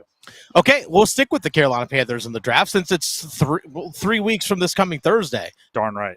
Cop or drop, the Carolina Panthers will make 2 trades in the first 3 rounds of the draft. So the first 2 days of the draft, rounds 1, 2, and 3, cop or drop, the Carolina Panthers will make 2 trades or more.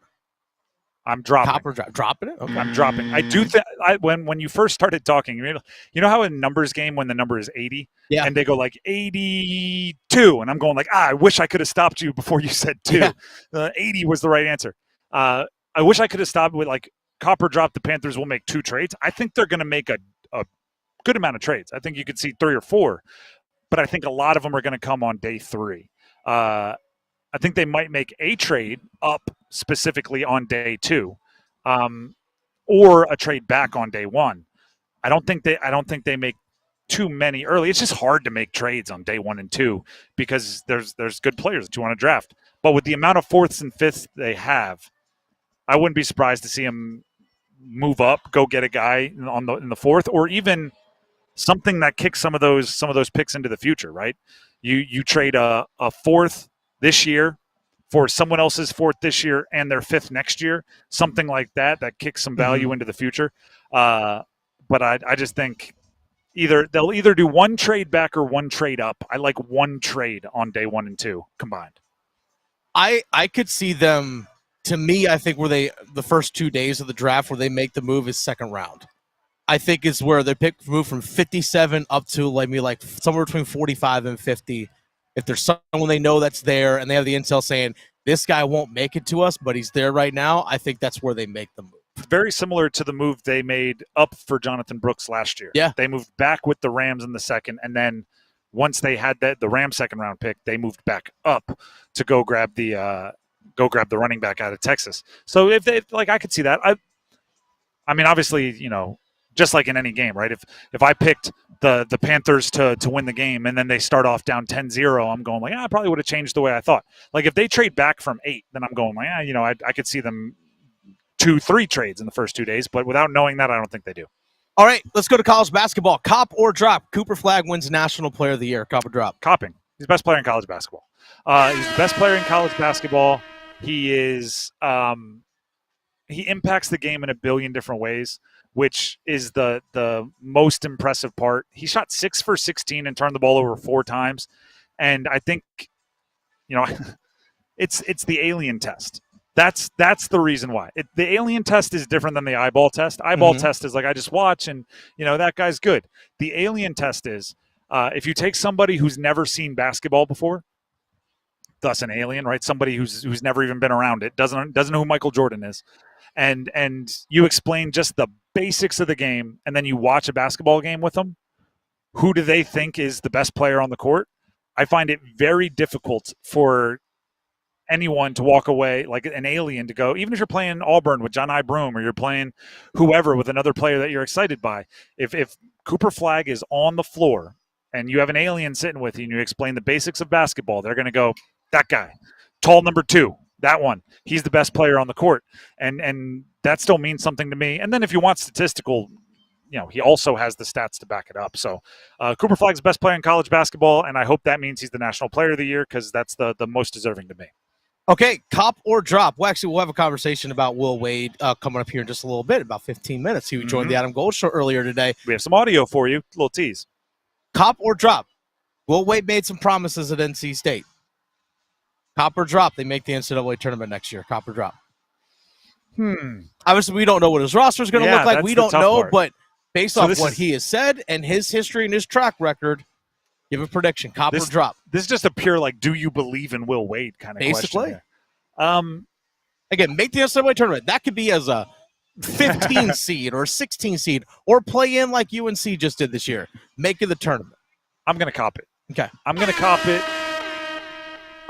for a few reasons. One, I do believe in trust and gut instincts. And when Will Wade was named the head coach at NC State, my gut instinct was, he's going to turn them around quick. So part of it is just that initial rush. Also, if you look at the Sweet 16, 4 coaches made the Sweet 16 in their first year at that school after their team either didn't make the tournament or didn't win a game in the tournament the year before.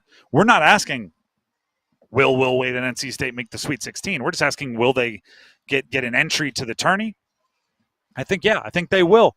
I really wish he would wait till after some transfer portal acquisitions were named, and then I could have a more definitive answer.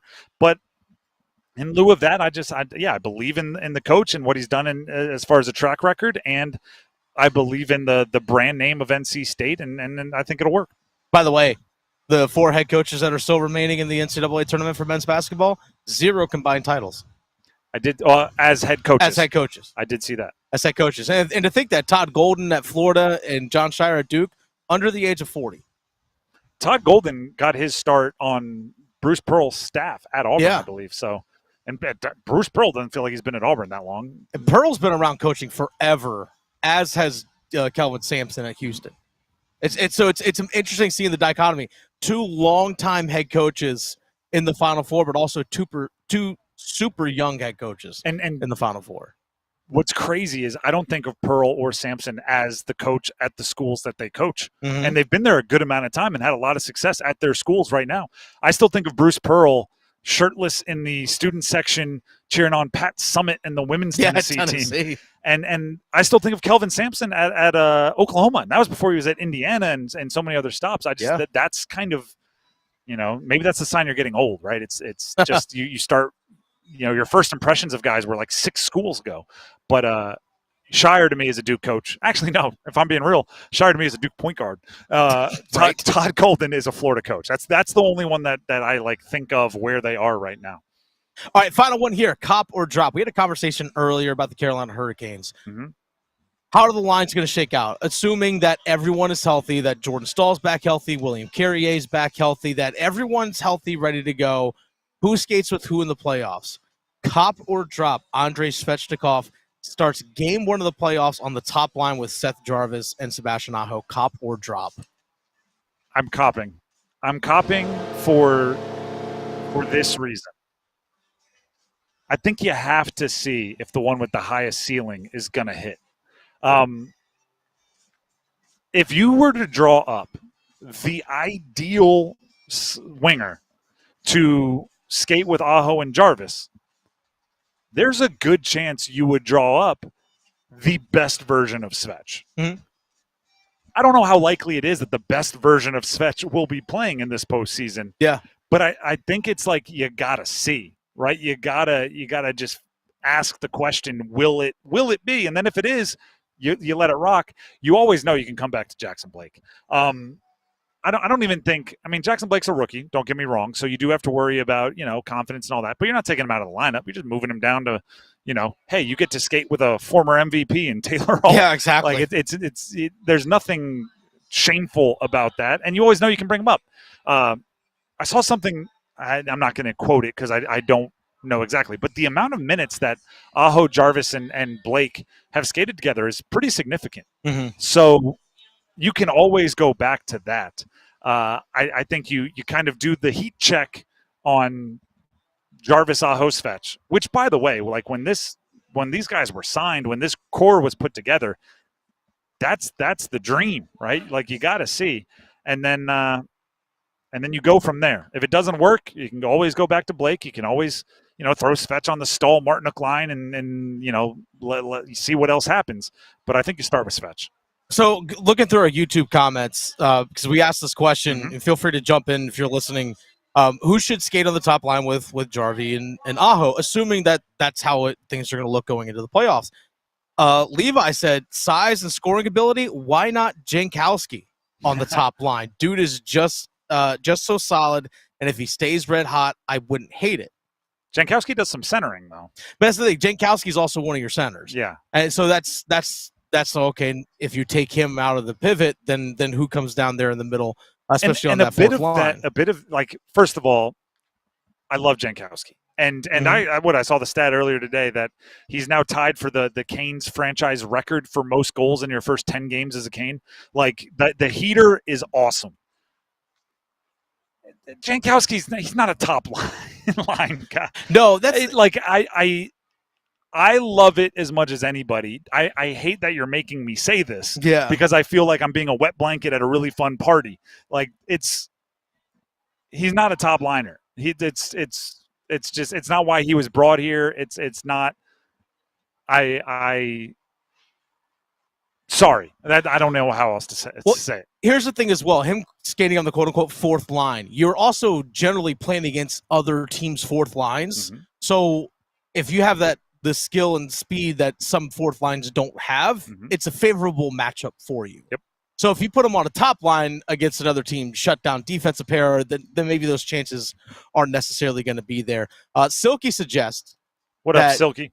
You can't split up Blake, Jarvie, and Aho, which I'm like, as well as they've been playing, it's kind of hard to disagree with that. It's kind of hard to argue against that as well as that trio's been playing. The argument against that is obvious, though, which is they're all well under 200 pounds.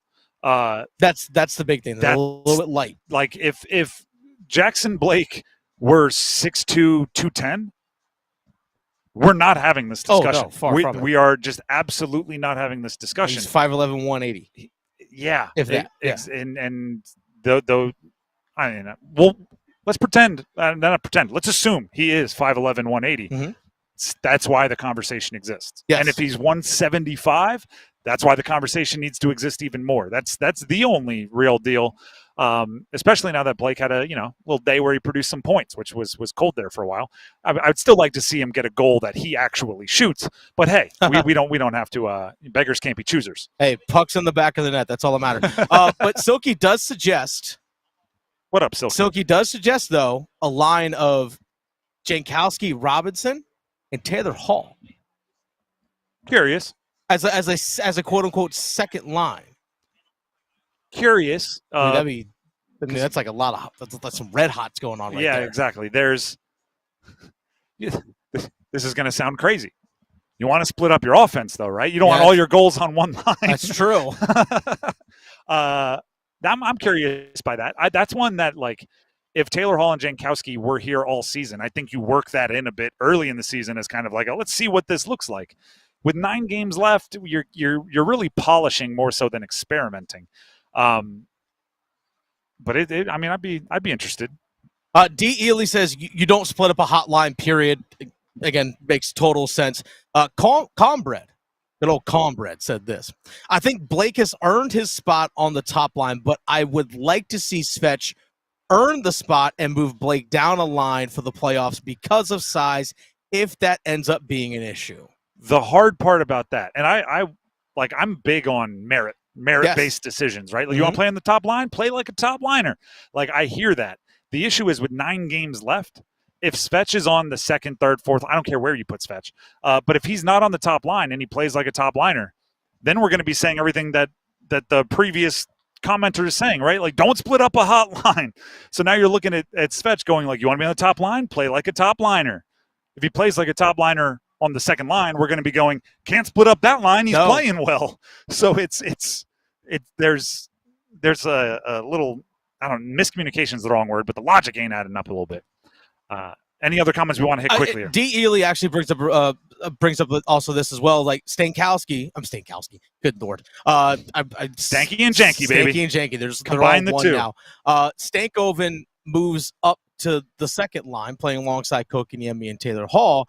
And then William Carrier goes back to playing on the stall line, which we saw a lot earlier this year. And they're pretty good, yeah. Those guys really fit well together. So keep that heavy line of Robinson, Svechnikov, and Janky. And then, maybe that's a way to spread out the scoring, because guess what? The things that we mentioned about Jankowski being a fourth-line center and giving favorable matchups, if Svechnikov is on that line too, well, guess what? Then Svetch is getting favorable matchups as well, which might increase his output because you're still going to put him on the power play. So that maybe that is the play. Maybe that's exactly what Rob Brindamore does. We'll see. Again, time will tell. We haven't mentioned Stankoven enough because Stankoven? He's one of the. Did I say Stankowski? You did. You said Stankoven. Okay. I just had to repeat it for myself so I get it right. We haven't said it enough because he is going to be a part of the trickle down, right? Whoever is on that line, he's going to have to be somewhere, right? And he is an interesting little. No offense, I didn't mean to say little there. He is an interesting younger guy. Yeah. And you don't want him to just be an afterthought of, well, this is where the only spot we have left. Here you go. Like, you want to put him in a place to succeed as well.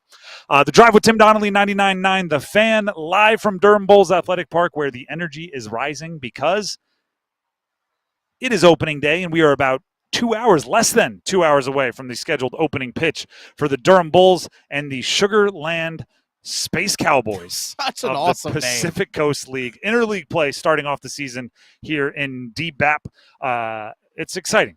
Optimism is high. You know where else optimism is high? For NC State men's basketball with Will Wade taking over. He was on the Adam Gold Show here on 99.9 earlier today. We have some audio to play for you. Stick around. Evan, Canty, and Michelle are unsportsmanlike.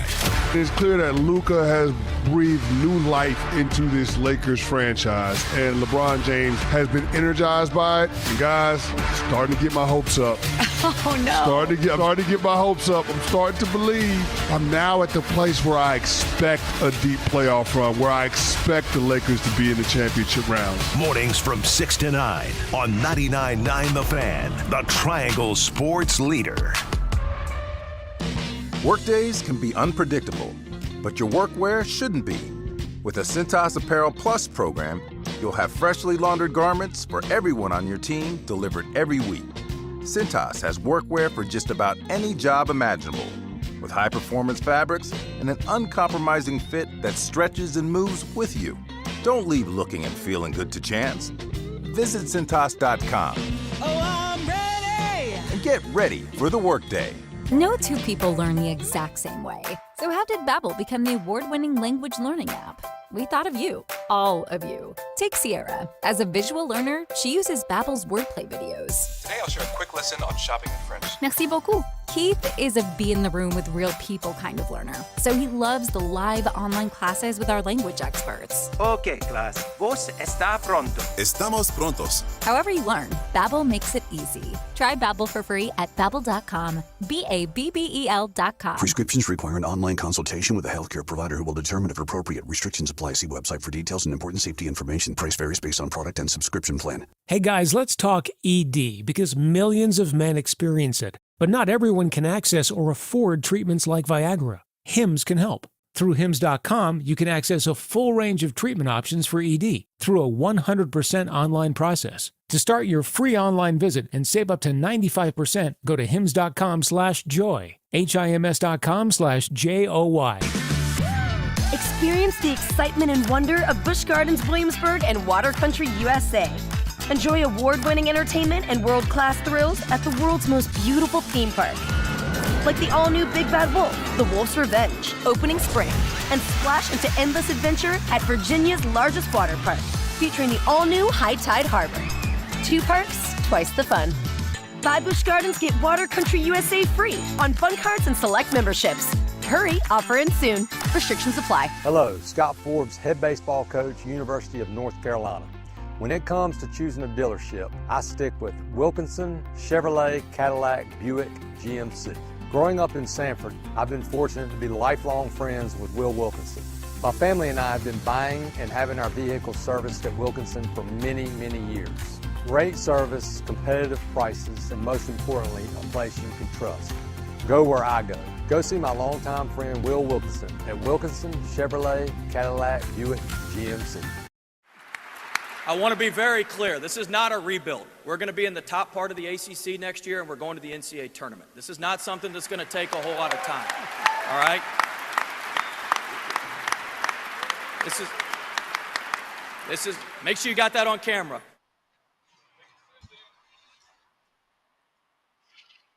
How about that for a little guarantee from Will Wade, the new head coach of NC State men's basketball.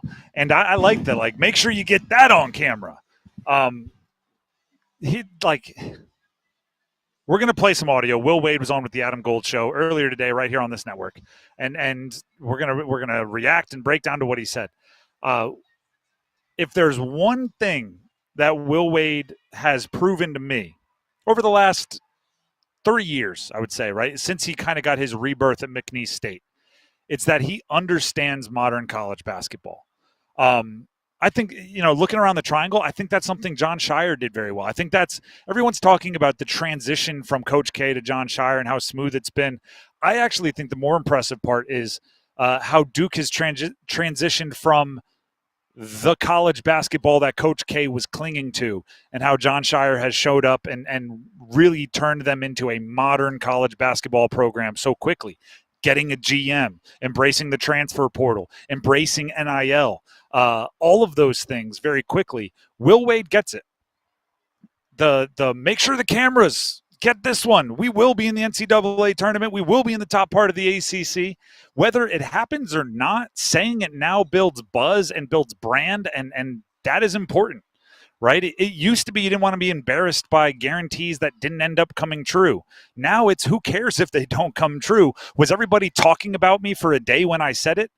That's the value, right? Were transfers excited to come here? That's the value.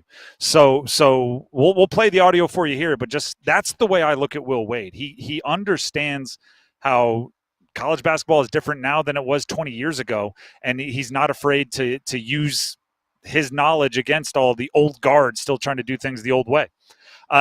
Will Wade on the Adam Gold Show was asked by Adam why he brought up his previous allegations first, right? In his opening statement of his intro, he mentioned the investigation into the recruiting violations and everything that happened at LSU before the question was asked, and this is what Will had to say. Well, I mean, there's no need to run from it. It's the elephant in the room.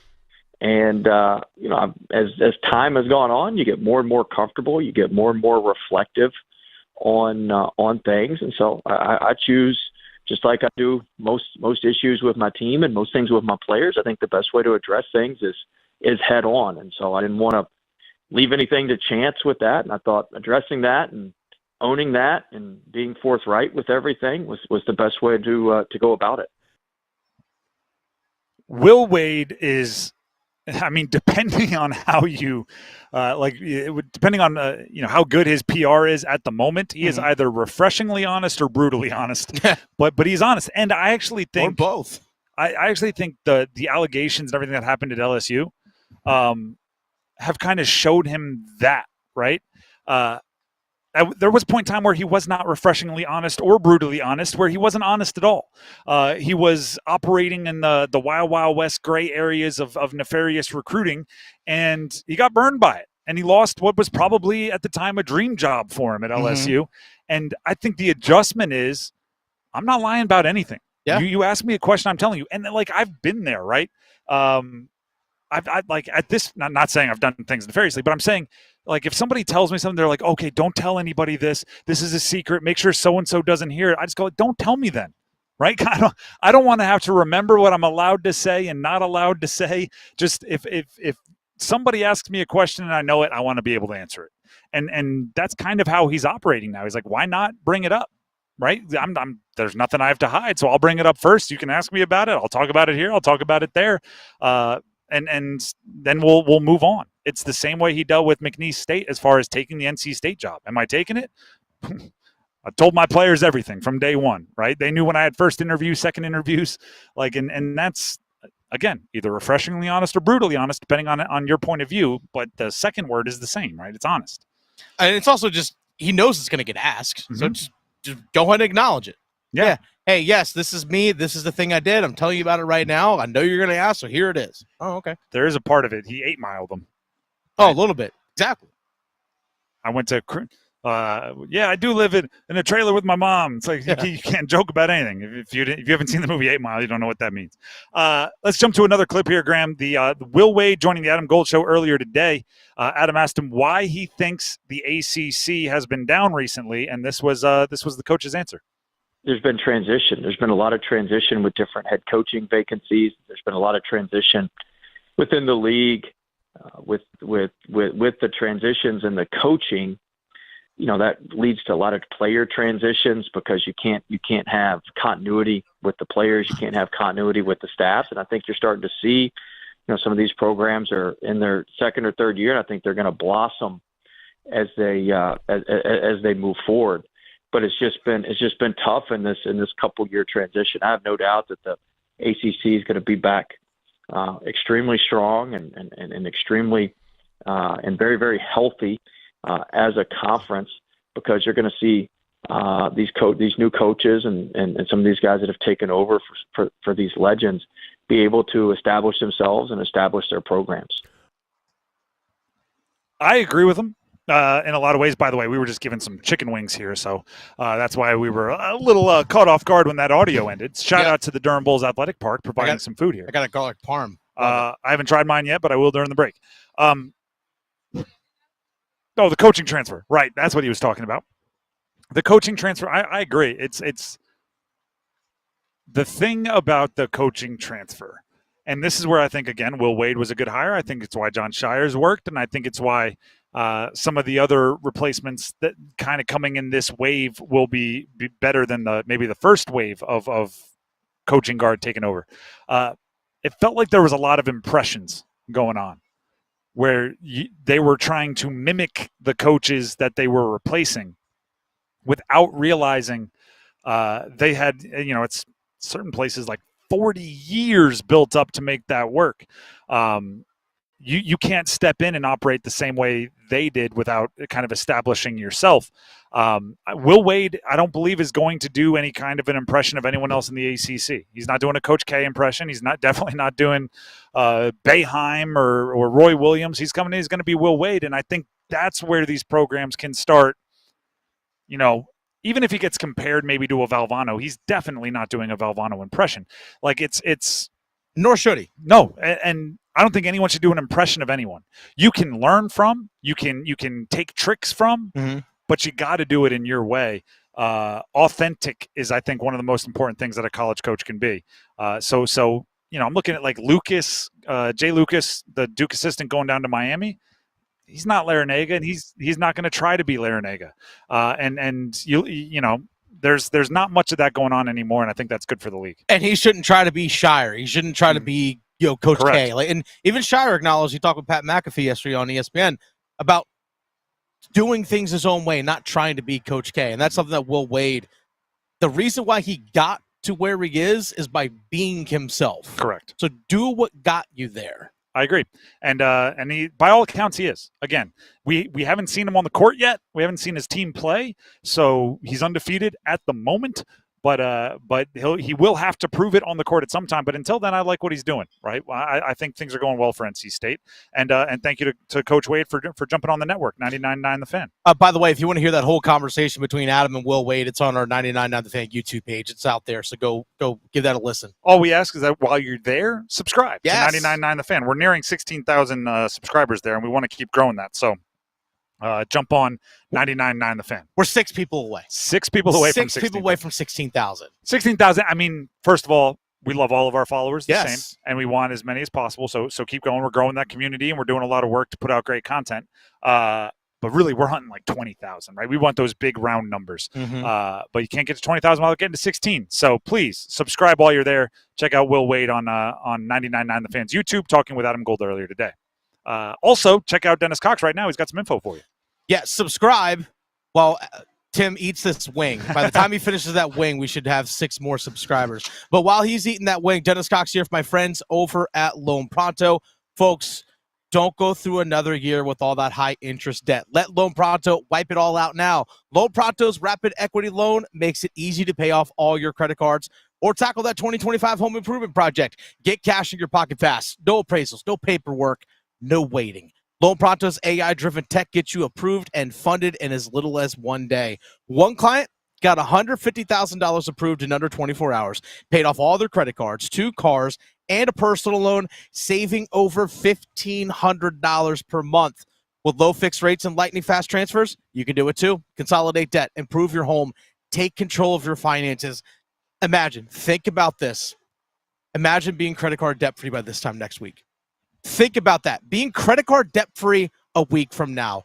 Don't wait. Call Loan Pronto now. 919-381-1760 or visit loanpronto.com. Get your free rate quote now with no hard credit pull. 919-381-1760, loanpronto.com. Equal housing lender. NMLS 1661781. Subject to lender approval. NMLSconsumeraccess.org. I made the executive decision to not eat the wing because I wasn't sure if my mic was on and I didn't want to subject you to those sounds.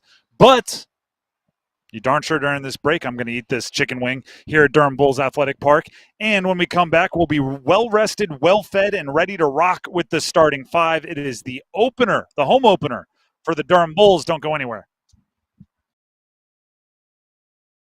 We're in the middle of the madness. It came to Maluach to throw it down.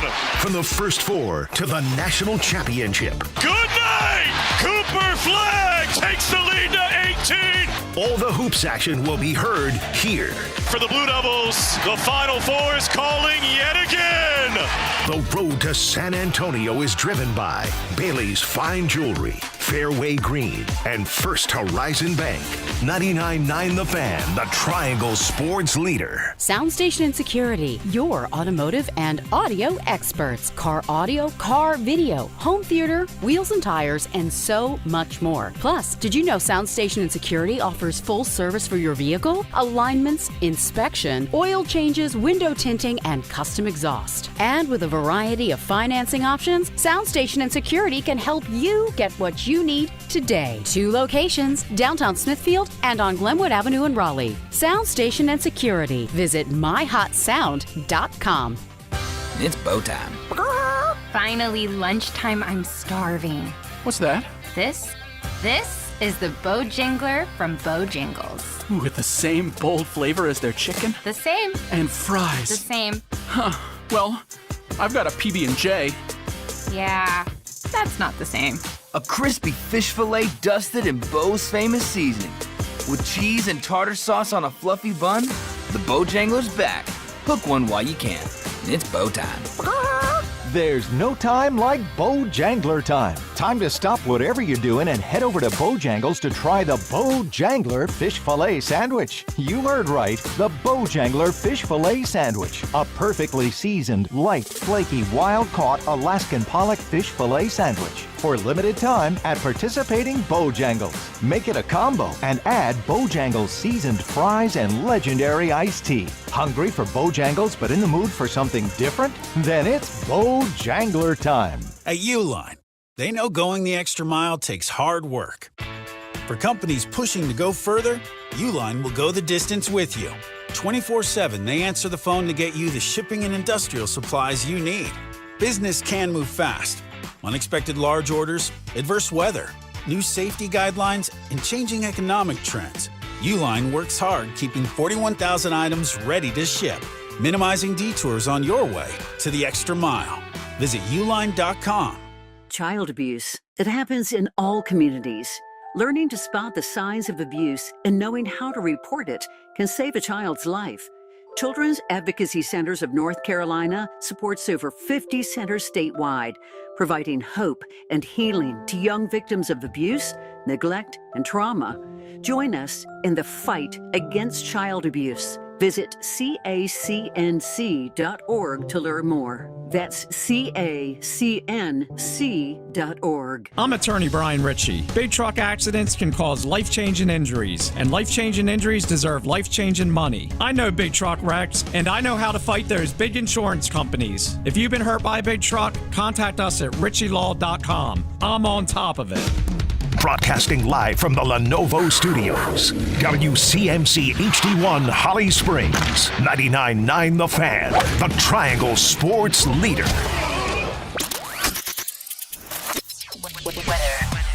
Good afternoon, everyone. I'm WRAL meteorologist Mike Mays. Comfortably cool weather today. It stays a little cool tonight, 48 the low. We'll see increasing clouds by daybreak. Wednesday will be mostly cloudy. We'll call it comfortable with a high at 73, 85 with maybe some rain Thursday.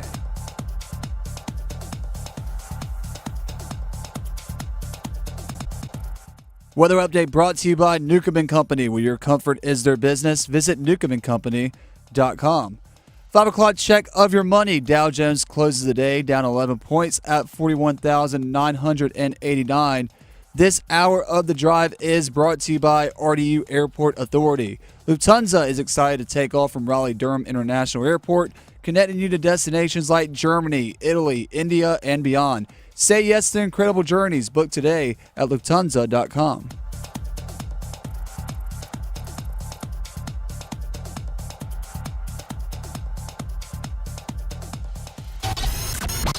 It's 5 o'clock. Time to serve up the biggest sports stories of the day. Here comes your starting five. The Drive with Tim Donnelly here on 99.9 The Fan. It is officially opening night here at Durham Bulls Athletic Park, where we've been broadcasting for the entire show and will continue all the way up until the conclusion of the show. People are bringing us food now. And I was going to say, the reason why it's officially opening day is because we now have soft pretzels. Yep. And that's like the, outside of maybe peanuts and Cracker Jacks, the soft pretzel makes it hot dog, right? Makes it real. With that being said, before we get too far into it, it's the starting five. Let's start with number 5. Count them. 1, 2, 3, 4, 5. Drafted originally by the Mets. Swing by Carlson. Fly ball deep right into the wind. To see if it knocks it out. Peters the wall jumps up and it's gone. Dylan Carlson takes on Gervais on his second pitch of the year. And it's 8-1. Durham in the 6th inning. Durham Bulls. Sugarland Space Cowboys, 6:35 opening pitch tonight right here, Durham Bulls Athletic Park. This season, first of all, the Durham Bulls, iconic, right? It's if you get in the elevator, it says home of the most iconic minor league baseball franchise, and they're not lying, right? Durham Bulls Athletic Park, 30 years, by the way. This is the 30th year, Durham Bulls Athletic Park. For the Durham Bulls, again, iconic, one of the best stadiums, point blank, in minor league baseball. One of the cool things, and I love this about the Durham Bulls, is due to their affiliation with the Rays. The Rays are looking for their edge everywhere. You may not notice it when you show up at the Durham Bulls Athletic Park for a game this year. This place is rigged with technology all over the place to find out the exact patterns and movements and speeds and distances of every fielder, every base runner, every ball put in play, which is fascinating, right? Because then when you see somebody like Junior Caminero last year, like Carson Williams at some point, these are players that have played that either are playing here or have played here as some of the top prospects in baseball get called up to the Rays. You know that there's not just like home runs, RBIs, and batting average saying that they're awesome. There's all of these advanced analytics. And it's how the Rays win, right? It's how the Rays have been good over the last couple of decades. without having to spend as much as some of their divisional rivals like the Yankees and the Red Sox and so on and so forth. And because of that, when something like the torpedo bats that are the big talk in Major League Baseball happen, I'm always curious to see like what the Bulls' take is going to be on it. Will their players jump on using it? How quickly will they be thrown in there? I saw on social media, and it's a gambling account that put it out there. Okay. Only Parlays put out the players using the torpedo bats as of right now in Major League Baseball. And there are 2 Rays. Junior Caminero, who was a Bull last year, and Yandy Diaz of the Rays are both wearing the torpedo bats. There's 5 Yankees, 2 Cubs, 2 Blue Jays. If they work, I believe we will see them here and maybe more home runs. There's debate on whether they're cheating. There's debate on whether they're within the spirit of baseball. My argument is if they're not outlawed, if they're not specifically against the rules, you use them until they are specifically against the rules. And my guess is they will be next offseason. Well, whether you're into the nitty-gritty or not of those kinds of things, you do know, again, like you mentioned about how the Rays draft and how they develop prospects, is that you always are going to get good baseball games when you come here. Yep. So if you're a fan that just wants to sit there and bring your family, enjoy a good game, that's generally what you're going to get here. And we're trying to get for you. This is the sacrifices that we are willing to make on this show. We're trying to get into the nitty-gritty of the food that's going to be available for you here at Durham Bulls Athletic Park. And according to our good friend Kat Campbell, WRAL, meteorologist, WRAL Kat Campbell, apparently there is a food gossip correspondent. Yeah, there is apparently a pretzel that has like filled with like meats and cheeses, like it's a charcuterie board. But it's a pretzel. So I guess instead of a charcuterie board, it's a charcuterie pretzel. I will find this for you so you don't have to, and tell you everything I can about it if I can. And people are already bringing us soft pretzels and stuff right now. I know my buddy Jared, who runs 2 Roosters, has got something cooking up over there as well for the ice cream. Trust me, folks, this is the reason why you come to these kinds of events. Like you still get to watch something good and fun. You're with the family and get to eat also fun and interesting food. Since we're on beautiful days like this. Since we're in Durham, we've been talking a lot of Duke basketball. We're obviously talking a lot of Durham Bulls. I'm going to make an analogy here. I talk about the most impressive thing about Duke is the amount of ways they can beat you, right? Yeah. They can beat you with a 3. They can beat you with defense. They can beat you driving. They can beat you with veterans. They can beat you with youngsters. They like all these things. And we talk about it's kind of choose your own adventure, right? You choose how you lose. For the Durham Bulls, there's like just as many ways to have a great time. Yes. Right? You bring a kid, you can do the Woolly World with Woolly Bull. If you're a baseball nerd, you show up and you want to really like keep score and pay attention to everything going on the field and the strategy and the analytics. You can do that. You want to show up and get great food. You want to show up and get great merch. It is a true choose your own adventure into having a great time here at Durham Bulls Athletic Park. Kat's working on the pretzels. Kat just walked by. She's working on it. Got like a compass and she's trying to find her way around. What's that? Once she finds it, now she's talking ice cream. It truly is meteorologist / food gossip correspondent over there. We've got ice cream. We've got charcuterie pretzels. They've always got good food cooked up here at Durham Bulls Athletic Park. That is number 5, the home opener tonight, 6:35 opening pitch. Let's jump to number 4. 1, 2, 3, 4, all together. And another number 1 seed advances. The Duke Blue Devils come out of the East. And John Shire is headed to his first Final Four as a head coach. We've talked about, and we will continue to talk about, where this Duke team, if they're able to win, it's a big if, right? Houston, very good team. We'll dive into the matchup later in the week. And whoever they face in the national championship, Florida or Auburn, if they make it that far, will be an extremely difficult challenge. There's a lot of talk about where this Duke team ranks. I'm interested in what this season does for John Shire, right? As far as being the guy after the guy into potentially being, look at that, he's a guy in his own right, independent of being the guy that followed Coach K. John Shire was on with the Pat McAfee show, talked about not trying to emulate or be like Coach K early on in his career. Yeah, well, I think I just had to accept right away the comparisons are going to be there, but really come to terms with, I didn't have to come to terms. I knew right away I'm not Coach K, nobody else is. And so I found just great confidence in who I am as a person. Understand you're not going to bat 1,000. You know, I wish you were, but there's decisions you can make along the way that aren't perfect.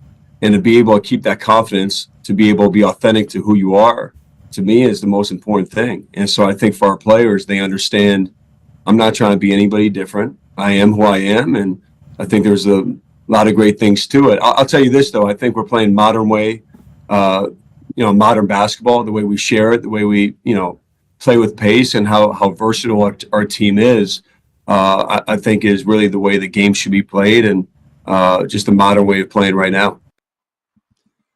Well, I can tell you this.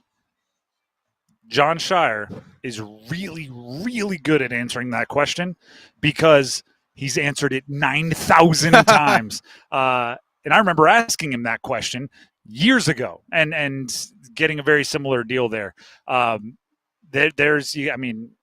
The Coach K comparisons are made so often that if he can't deal with them by now, he's 3 years into this thing.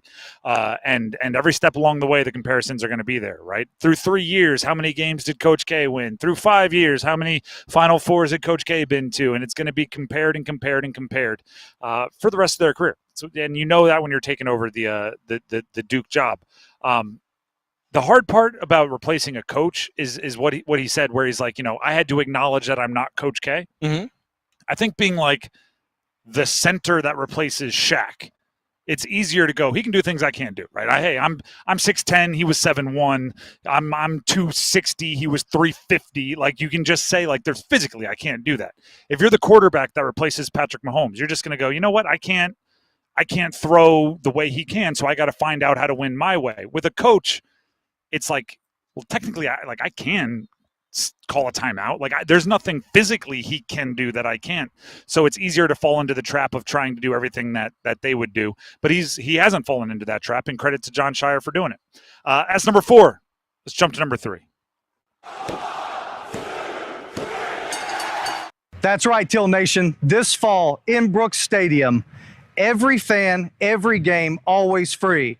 Free concessions, popcorn, nachos, hot dog, fountain drinks, and water for every fan this fall. That was an announcement about Coastal Carolina concessions at their football games. All right, I'm just going to be clear on something. If that announcement happened today, I wouldn't even flinch. I would go, that's an April Fool's joke. Yeah, right?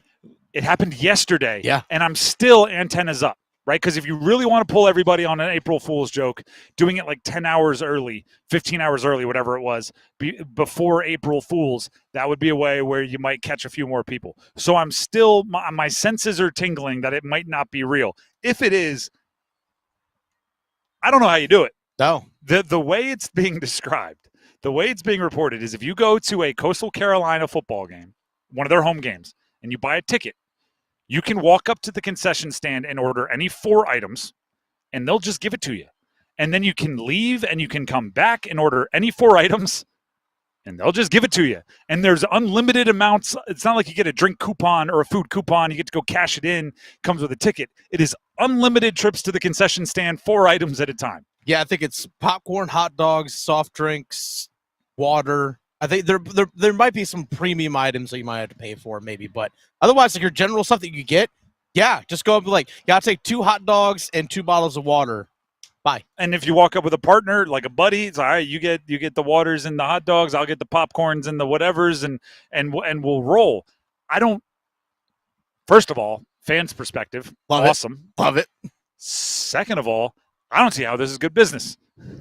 This is something I'm curious about. Like, where is this being subsidized? Are they increasing ticket prices? Is there like an added, hey, you buy a ticket, there's added fees built into your ticket? I'll put it this way. If it's all you can eat, you better put a big old surcharge on my right? ticket if you're trying to win that argument. The all you can eat buffet is where I get my money back. Exactly. You lose money in that situation. Well, it's kind of like Durham Bulls on Thursdays, they have the $1 hot dogs. Dollar dog days, and you see places that do like, hey, like $2 or $3, draft beers or whatever it is at a minor league baseball game, for example. So we've seen places go with a model like this on a limited basis. I don't know. Maybe they're trying to be like the Savannah Bananas. Think way outside the box. Savannah Bananas at home games, concessions are included. That's something they started doing years ago, and they started seeing an increase in ticket sales. And obviously now there are what they are now. But maybe this is part of it. Maybe there's an added fee to your ticket costs. Maybe the anticipation you're going to sell more, and that's where you make up the difference. Here's the only way that I kind of was able to wrap logic around it. I think perhaps they're going to do free concessions, and then every time you go up there, they ask for some kind of NIL fund donation. So it's like, hey, man, you're getting 10 hot dogs for free. Yeah, leave a tip. Like, yeah, how about whatever you planned on spending for hot dogs, you give to the NIL fund.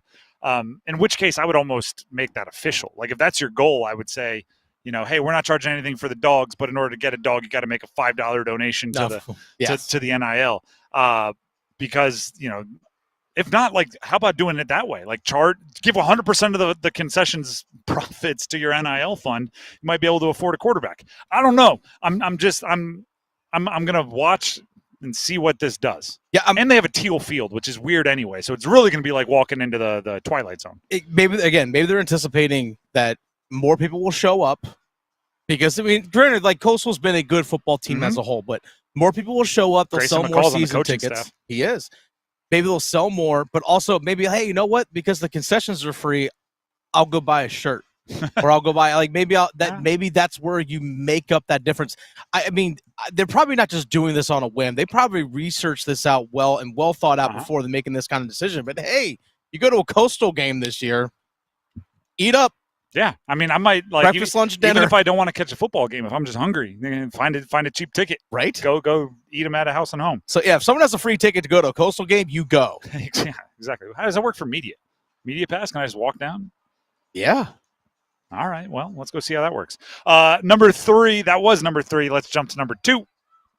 Just the two of us. Young under center. Here's the snap. Play fake. Rolling right. Throws back of the end zone. Tommy Tremble, center cut, wide open, touchdown Carolina. The Drive with Tim Donnelly, 99.9 The Fan. This is number 2. We were talking with Dave. We were hearing from Dave Canales, the head coach of the Panthers, earlier today. He spoke to the media at the owners' meetings for the NFL. We played some of the audio earlier today. We'll play some more of it for you right now. Graham, I believe this is the only clip we haven't played yet. Dave Canales on the difference in the team this season compared to the first team he coached as a head coach last year. Biggest difference will be, I think, just the level of comfort, the guys knowing what we expect, the style of play, our mentality, the way that we're going to start and finish a game, start and finish a practice. And so just having a core group of guys that we were able to talk through those things throughout the season, through the highs and the lows, and feeling like they know what to expect now, and having a core group of guys that can kind of lead whoever we bring in with free agency and the draft. Those guys will come into a culture and a locker room that knows what to expect. I say this all the time. I love Dave Canales' coach speak. I like just the I don't know. Did last year's team not expect to start and finish practice? I don't know why you said start and finish for it. Like how we start and finish games, how we start and finish practice. What I don't even know what that means, but I feel motivated hearing it from you. The culture. We have this core group of guys. It's like, they're professional athletes, and if you pick the right players, there's going to be a culture, I suppose. I was more looking for, like, are you going to run the ball more? Are you going to, what is Bryce Young's autonomy at the line of scrimmage going to be this year compared to last year? I was looking for more tangible. Instead, we got a bunch of whimsical. But when he says it, you do kind of believe it. I think it's hey, what's the energy and pace in which we want to do things? It's that kind of stuff. Like how teams practice vary from team to team, and now everyone knows it, or for the most part, at least, especially offensively, is going to know it going in. You should be able to pick up and build, yeah. The entire offensive line, the entire quarterback room. 4 of your receivers are coming back. They just signed Raheem Blackshear earlier today. Yeah, with 3 running backs. So you got, 2 running, or I guess you're including Jonathan Brooks in that? No. Dowdle doesn't know. Dowdle doesn't know that. Right, he's got to learn the culture, man. He doesn't know you start and finish practice with vibrancy. Yes. Or whatever the terms that Dave Canales has used. Listen, Dave Canales, he's the second half of last year gave him a lot of momentum into this year. And I'm interested to see how they build off of that and kind of what he's saying there, right? Like, you know what you're dealing with already, so there's no excuse for a slow start like they had last year. He feels great about playing football right now. I bet you he would lace him up right now.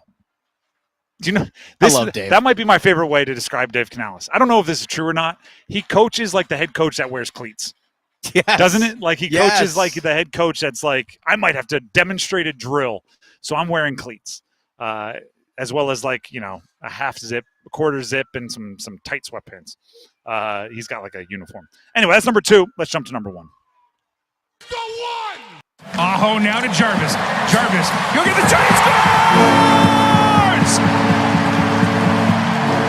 Talk to me, Shorty. Another one for Seth Jarvis. His 5th shorthanded goal of the year. Talk to me, Shorty. A shorthanded goal for Seth Jarvis. There's a few people in sports that if you pay attention to all the sports, they exist. It's like Hoodie Mello, right? When Carmelo Anthony would wear a hoodie in like workouts, apparently he was unstoppable. So they started calling him Hoodie Mello. Another Carmelo example would be Olympic Mello, who's like he's better when he's on Team USA than when he's on the Knicks. He was great in Olympic play. There's like Kyrie Irving, untucked Kyrie, which is when his shirt gets untucked, when his jersey gets untucked, suddenly it's like you definitely don't want to be ISO'd with Kyrie. Okay. And then there's shorthanded Jarvis, like or overtime Aho. Like the players where it's just like specific situations where it just seems like they're a better version of themselves. It's just I can't. The amount of shorthanded goals Seth Jarvis is scoring is absolutely ridiculous, but it's exciting as well. We have some news from the Canes. We did see that Carrier was skating in a yellow no contact jersey. I want to make sure because I believe there was an update from Walt Ruff, that Walt Ruff team reporter, that perhaps he exited the ice prior to the rest of the team skating, which would be more in line with what he has been doing. And he did not stick around for the full skate. Okay. But he was obviously out there with the group in a yellow no contact sweater for at least part of his first practice back with the team, participating even in a limited fashion, which is good news. How big is that news? Like give me the breakdown with 9 games left. When do you kind of want Carrier to be seeing live practice reps, no contact, or ready for this? No contact sweater. Yeah. Before you start to get worried about the postseason. Worried about postseason. A lot of time, a little bit of time. I would like to see him maybe that last week of the regular season skating. Now, even if he doesn't play in a regular season game, you still want him practicing in full, even if it's at a morning skate. Well, if he's practicing in full, then I guess he'll be ready to play. But Brendamore even talked about today that he may not play. Like he never actually committed to saying if William Carrier you're will telling be back me at the end Rod of the regular Brendamore season. was a little vague about an injury? Yeah, he was. So he said still a ways away. Didn't have an answer if he will return by the end of the regular season, according to Walt Ruff. So who knows? Yep. I mean, I would like to see him back by the last couple games of the regular season, at least one of those games. So I know they close on a back-to-back. You'd like to see him in there for one just to get the feel of a game. Yeah, just get the feel of an actual game back once again. But the other news is also Jordan Stahl. Yep. Out, lower body injury, doubtful to play tomorrow, according to Rob Brendamore as well. Seems like it's more precautious than anything. Yeah, the quote I have in front of me is from Rod. I don't think we're dealing with anything very serious, but we're just taking all precautions right now. That's, we talked about it earlier. The Canes can clinch a playoff berth tonight, despite not playing with who is it? Montreal, if they lose any form or fashion, or there's one other, if they lose any form or fashion. Columbus, there you go. If either of them lose in any form or fashion, then the Canes punch their playoff ticket. Obviously, you still want to be playing your best. You still want to be, pedal to the floor going into the postseason.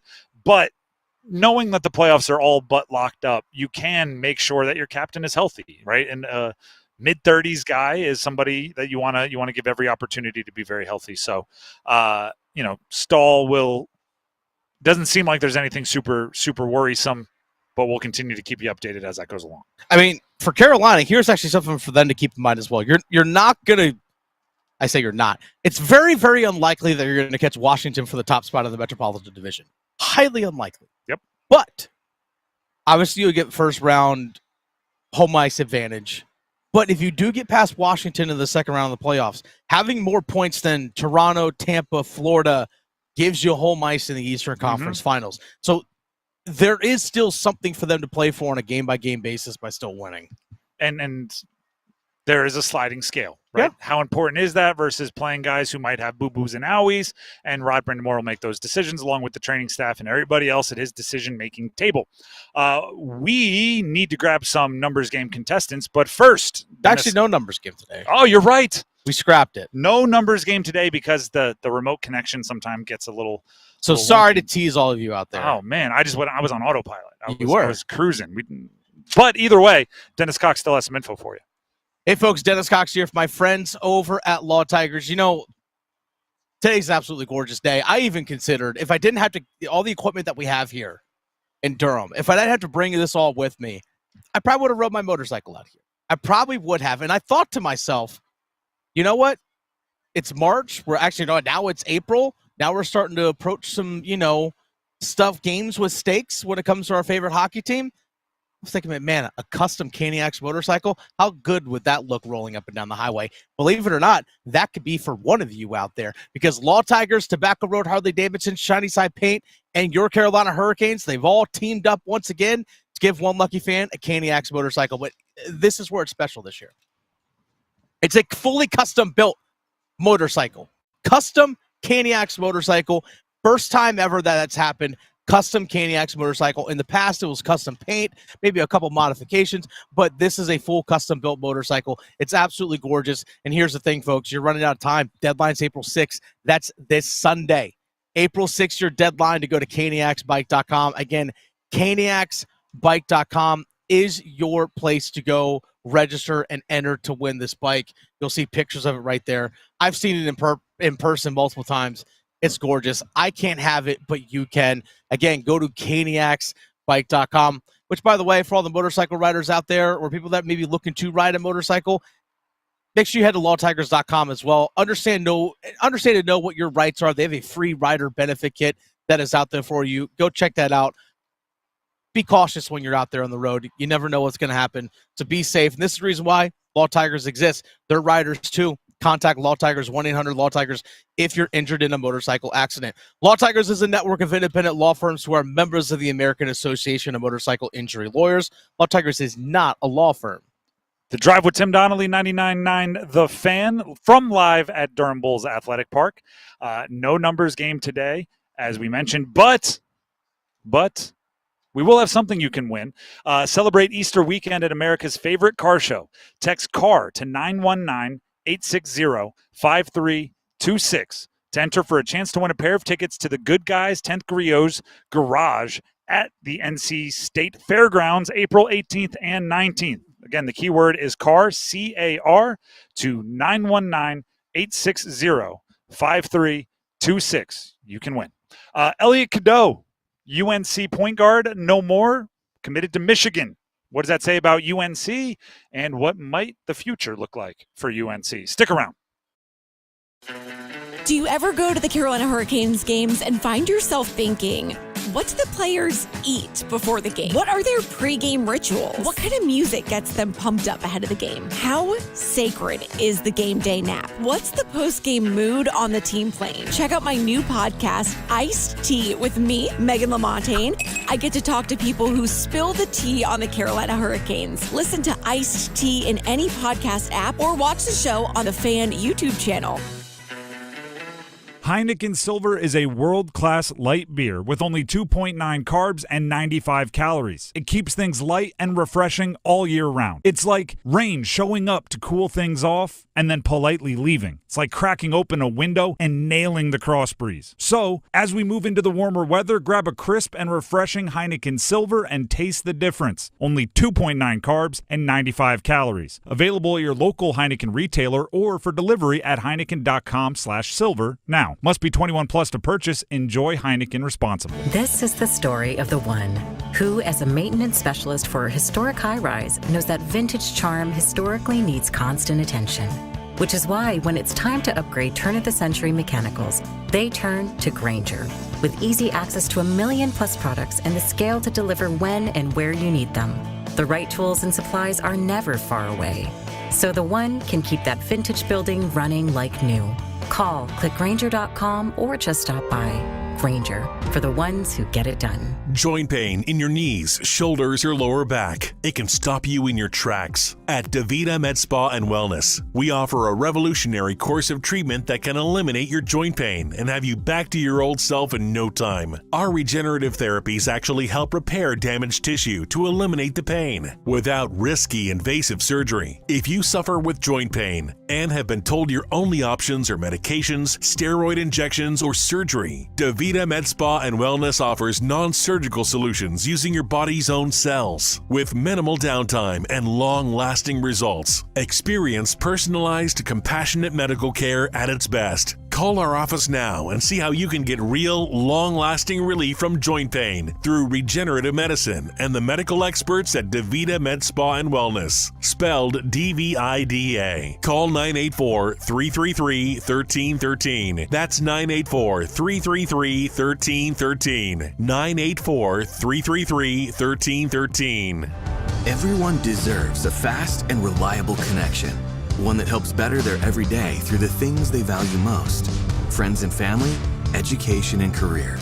A connection that opens pathways to opportunity and builds roads to a better future. At Spectrum, we're committed to delivering just that every single day. Because with the right connection, anything is possible. That's Life Unlimited.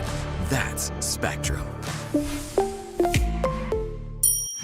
Doesn't the North Carolina Education Lottery Winners Club give the best massages? I've never felt so relaxed. Thanks to this month's scratch-offs, this is our life now. It's like winning again and again and again.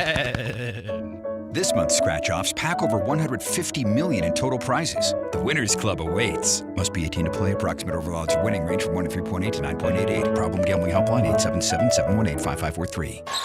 Terrific effort by the Tar Heels. Cadeau on the attack, will lay it in. And that's the Elliot Cadeau that the Tar Heels have been waiting for.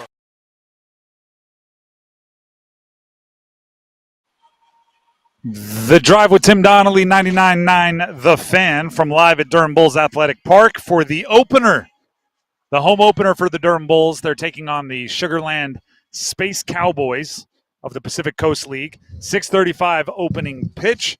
Dennis, I'm gonna turn things over to you here for a minute or two because we officially got eyes on the charcuterie pretzel. Yes. So imagine. I'm going to describe this to you. Kat Campbell, WREL meteorologist, brought it over, showed it to us. She's going to use it for her live TV hit, so we couldn't indulge. We did sample some of the charcuterie. We did. So I don't know if we were supposed to say that. So imagine like a giant pretzel that's about like the size of like a 10-inch pizza. Yeah, you know, like about that size. like a dinner plate. Like a personal-sized pizza. But except it's a large pretzel. And inside like the gaps of the pretzel, imagine little blocks of cheeses and some olives and some, salamis and pepperonis and, the thing of mustard in the middle. That's what they have here. It's basically taking a charcuterie board and replacing the board with a gigantic soft pretzel. That's amazing. I want this now. I really want. I'm very disappointed that Kat Campbell had to take this away from us. But okay, she said that she'll bring it back. I'm very much looking forward to that. But this thing is absolutely amazing. When she brings it back, we'll definitely show it to you on air. Because I assume it's available at one of the fantastic eateries here in Durham Bulls Athletic Park. So this is game number 1 of the season for home game for the Bulls, and that means there's a whole bunch more opportunities for people to have a charcuterie pretzel. Golly, could you imagine if Coastal Carolina had that as part of their free concessions? That they would run out. They would run out. But also, it looked hearty, so maybe people wouldn't be going up over and over and over again because you only need one. Don't you underestimate? Tell you right now, I'll throw back 3 of those. If I get 4 I'll items, say it. You're probably above average in the category. Yeah, you know what? If they've got 4 items that I could take, I'm taking 4 of those. 4 pretzels. One water, 3 of them. So anyway, that's all going on Durham Bulls Athletic Park. We're having a great time. We are about an hour away from opening pitch. The energy in the building starting to go up and up and up, which is what it should be doing on opening night. We've been talking with the Bulls staff throughout the afternoon, and trust me, the amount of work that goes into it to make it seem like it's effortless as far as putting together an awesome opening night. It's impressive, and it should be enjoyed. So fans, get out here early if you're on the way, and if you're not on the way today, make sure you make it out to Durham Bulls Athletic Park for a game soon, because it really is one of the cooler minor league opportunities in the country. Right now, let's talk a little transfer portal. Yeah. Elliot Cadeau from UNC hit the portal, right? 2-year starter at point guard, committed to Michigan. Here's the way I'm looking at it. There are going to be 2 forms of college basketball teams. I don't know what I'm going to name them yet, but there's going to be 2 categories, and which one you are sorted into is very, very important. Like, one of them is going to be like a magnetic force that draws the talent to them over time. And another is going to be a team that just holds on for dear life to the talent that they acquire. And what I mean by that is the transfer portal, for better or worse, it's here, right? And NIL, for better or worse, it's here. So coming out of high school, talent's going to be all over. And then every year from that point on, so freshman to sophomore to junior, right, as that class gets older, the talent will coagulate, condense, will join up. It's like magnets on a table, right? One click and then click, and eventually there's going to be these pods. Schools will be the pods, and schools will be the ones that are trying everything they possibly can to resist. UNC has to decide which they're going to be, right? Because if you look at the 10 best teams, if you look at the 4 teams in the Final Four right now, Duke, Houston, Auburn, Florida, according to the KenPom ratings, which are advanced analytics, these are 4 of the 10 best teams since the KenPom ratings began back in 1996. 4 of the absolute best. Duke is the 2nd best team since 96, according to KenPom. Houston is the 6th best team. Florida the 8th. Auburn the 10th. That's not by happenstance, right? Having 4 of the top 10 teams since 1996, according to KenPom, is not like, it's just a flip of a coin. It's because of the transfer portal. I went and looked it up, right? Because I do this sort of thing, and I just looked up the 5 leading scorers on each of the Final Four teams. The 1st, 2nd, 3rd, and 4th leading scorer for Auburn. 1st, 2nd, 3rd, and 4th for Auburn are transfers. Started their career elsewhere. 1st and 3rd leading scorers for Houston, transfers. 1st, 2nd, and 3rd leading scorer for Florida, transfers. And just the 4th for Duke, but 3 of them are freshmen, so they haven't had time to transfer. That's true. That was when you said they're transfers from high school. Yeah, well, I don't agree with that. If you look at it, the teams that are the best are every year building off of their talent and adding talent from elsewhere. You are either, maybe that's it, an adder or a subtractor. UNC is either a team that can get high school recruits, because that Drake Powell, Ian Jackson, right? They can recruit elite, Elliot Cadeau, elite high school recruits. They're either a team that gets high school recruits and holds on to them and hopes they don't leave, and then once they leave, darn, or they're a team that is attracting talent every year, another piece, another piece, another piece. And we won't know this year which one they are until the end of the transfer portal. We won't know which one they are until we see how it all shakes out. But it is like which category you fall into decides your ceiling, right? Because like Auburn is also recruiting well out of high school, and UConn is also recruiting well out of high school, and Duke is also recruiting well out of high school. But the thing is, they're then supplementing it with transfer portal every year, and if you're not, you're falling behind. So the challenge is UNC has to make sure they are attractive, whether it's NIL, whether it's some other brand building, whether it's winning. I don't like whatever it is. Mm-hmm. They have to be an attractor rather than a subtractor. Well, also, here's something to keep in mind as well when teams are like coaches are trying to build a roster. Yes, they might be going into the transfer portal or freshmen to get players, whatever it might be. But you mentioned, Janai Broome, the leading scorer for Auburn. This is his third year at Auburn. He played 2 years at Morehead State before transferring in. So he has continuity with Bruce Pearl. So there is some level of still guys being in the same system together, even though they may not have started. Like what's the difference of Janai Broome being 3 years at Auburn, transferring from somewhere, or Elliot Cadeau 2 years at UNC coming out of high school? Like one played multiple years, the other played multiple years. They just happen to come from different weights and different paths. Like really, like what's the difference other than just experience and age? The difference is Auburn was adding while Janai Broome was there. So they brought in a Chad Baker-Mazzara. They brought in a Miles Kelly. They brought in a Denver Jones. These are all some of their best players. And so Janai Broome is staying because, like, why would you leave places that are getting better? Sure. UNC this past year, their transfer portal was Van Allen Lubin, who for the ending played very, very well. Yeah, for the last 15 games or so, yeah. He's their fifth leading scorer and wasn't always in the rotation really in a major way. And Cade Tyson. And Cade Tyson couldn't get off the bench most games. Yeah. So Elliot Cadeau is leaving because they weren't an adder, right? And that might, again, I don't know what to call it. They weren't the magnetic force of talent joining him. There was the departure, right? They were losing talent, and now they're doing it again. Meanwhile, Auburn brought in Janai Broome, who had 3 years of eligibility left. Yeah. And then that year added more and added more and added more, and thus Janai Broome doesn't leave. And that's kind of what I'm talking about here. You have to decide whether, I don't know if it's a decision. You have to figure out how you can just continue adding to the fire rather than just trying to hold on to what you have. If you squeeze it too tight, they're going to leave, which I'm not saying that's what happened, but it may have been what happened. The Drive with Tim Donnelly, 99.9 The Fan. We are live here at Durham Bulls Athletic Park for the opener, but we are not in the opener of the watch bracket. Tim Donnelly here for Bailey's Fine Jewelry, and we are in the second round of the watch bracket here on 99.9 The Fan. Bailey's Fine Jewelry put together a 16-team watch bracket, and I get to be the one to make the decision on who advances. And we have a doozy in the second round. This is, you could call it the round of 8. The Rolex Submariner up against the Blancpain 50 Fathoms. I am a big Rolex Submariner fan, just to put it on Front Street. I like the way it looks. I love the bezel. I love the iconic look. I love some of the really, really cool colorways, right? The patterns, the ones with nicknames.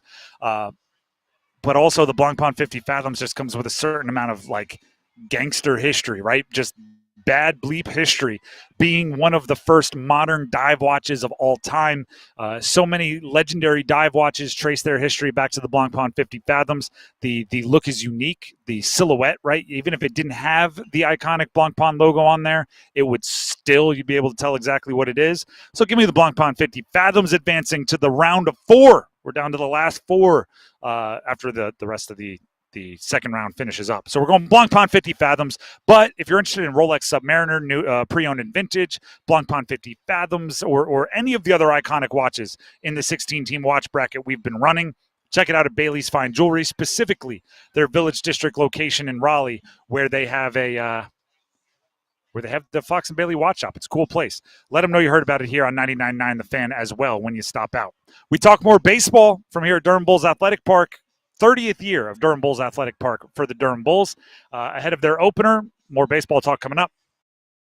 Is your plumbing outdated or just not getting the job done? Call Newcomb & Company to see how we can help get your home operating at peak performance. Our experienced plumbers can repair or replace faucets, toilets, piping, garbage disposals, water heaters, drain cleaning, and more. Become a Comfort Contract customer to receive priority service and a 15% discount on service calls and repairs. Turn to the experts today. Call 919-862-3000 or find us at newcombandcompany.com. Newcomb & Company. Your comfort is our business. Breaking news, and this one is almost unbelievable. Yeah, it's all about new customers at Bet365 because they get $150 in bonus bets when they bet $5, win or lose. And even better, bonus bets can be used on the spread, totals, and player props. There you have it. Bet $5 to get $150 in bonus bets, win or lose.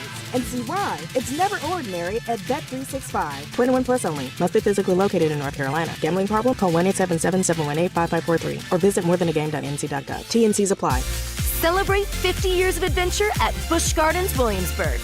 Enjoy award-winning performances and European-inspired attractions.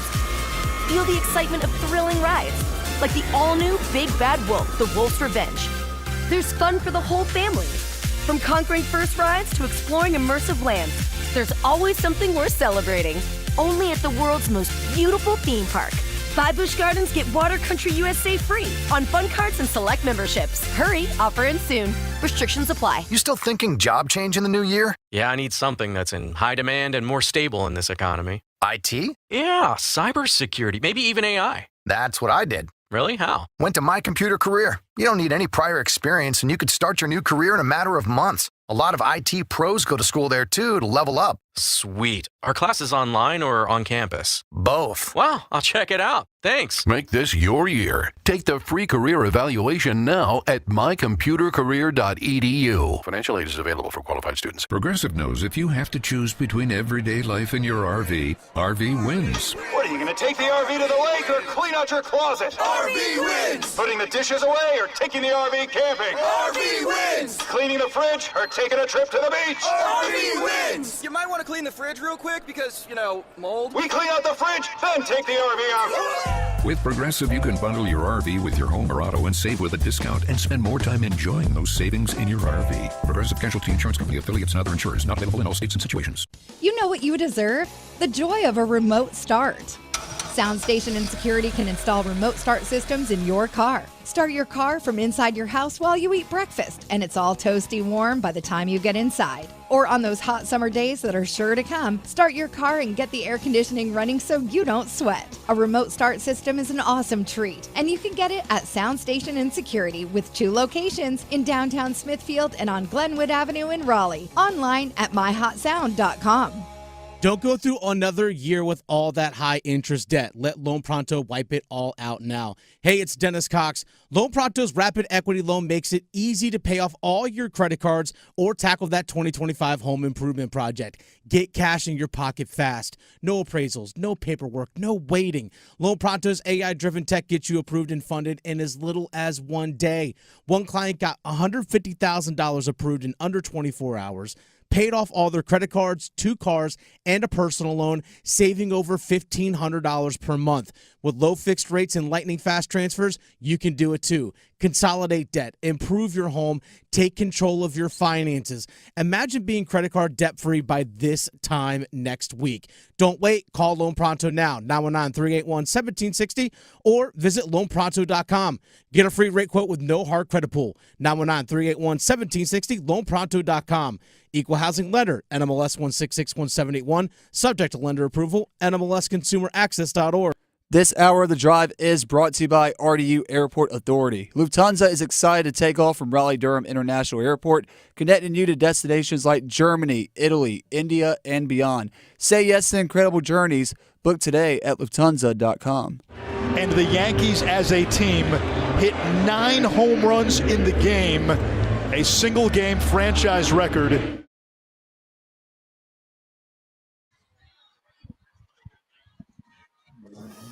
The Drive with Tim Donnelly, 99.9, the Fan from Durham Bulls Athletic Park, where in a little over a half hour, maybe 45 minutes, the Durham Bulls are going to open their home opener, open their home season against the Sugarland Space Cowboys, a Pacific Coast League team, a little bit of an interleague play to start the season. First of all, Durham Bulls, I said this earlier, we talked with Mike Birling, the VP of baseball operations. You'll hear that conversation again during Overdrive coming up at the start of the next hour. The Bulls do everything top rate, top class. If you are a fan of sport, and particularly if you have some kids in your life, I can't think of a better way to spend an afternoon, spend an evening on a lovely night like tonight than at a Durham Bulls game. And that's true for the entire summer. So whether you can make it out here for opening night or not, make sure you make it a priority.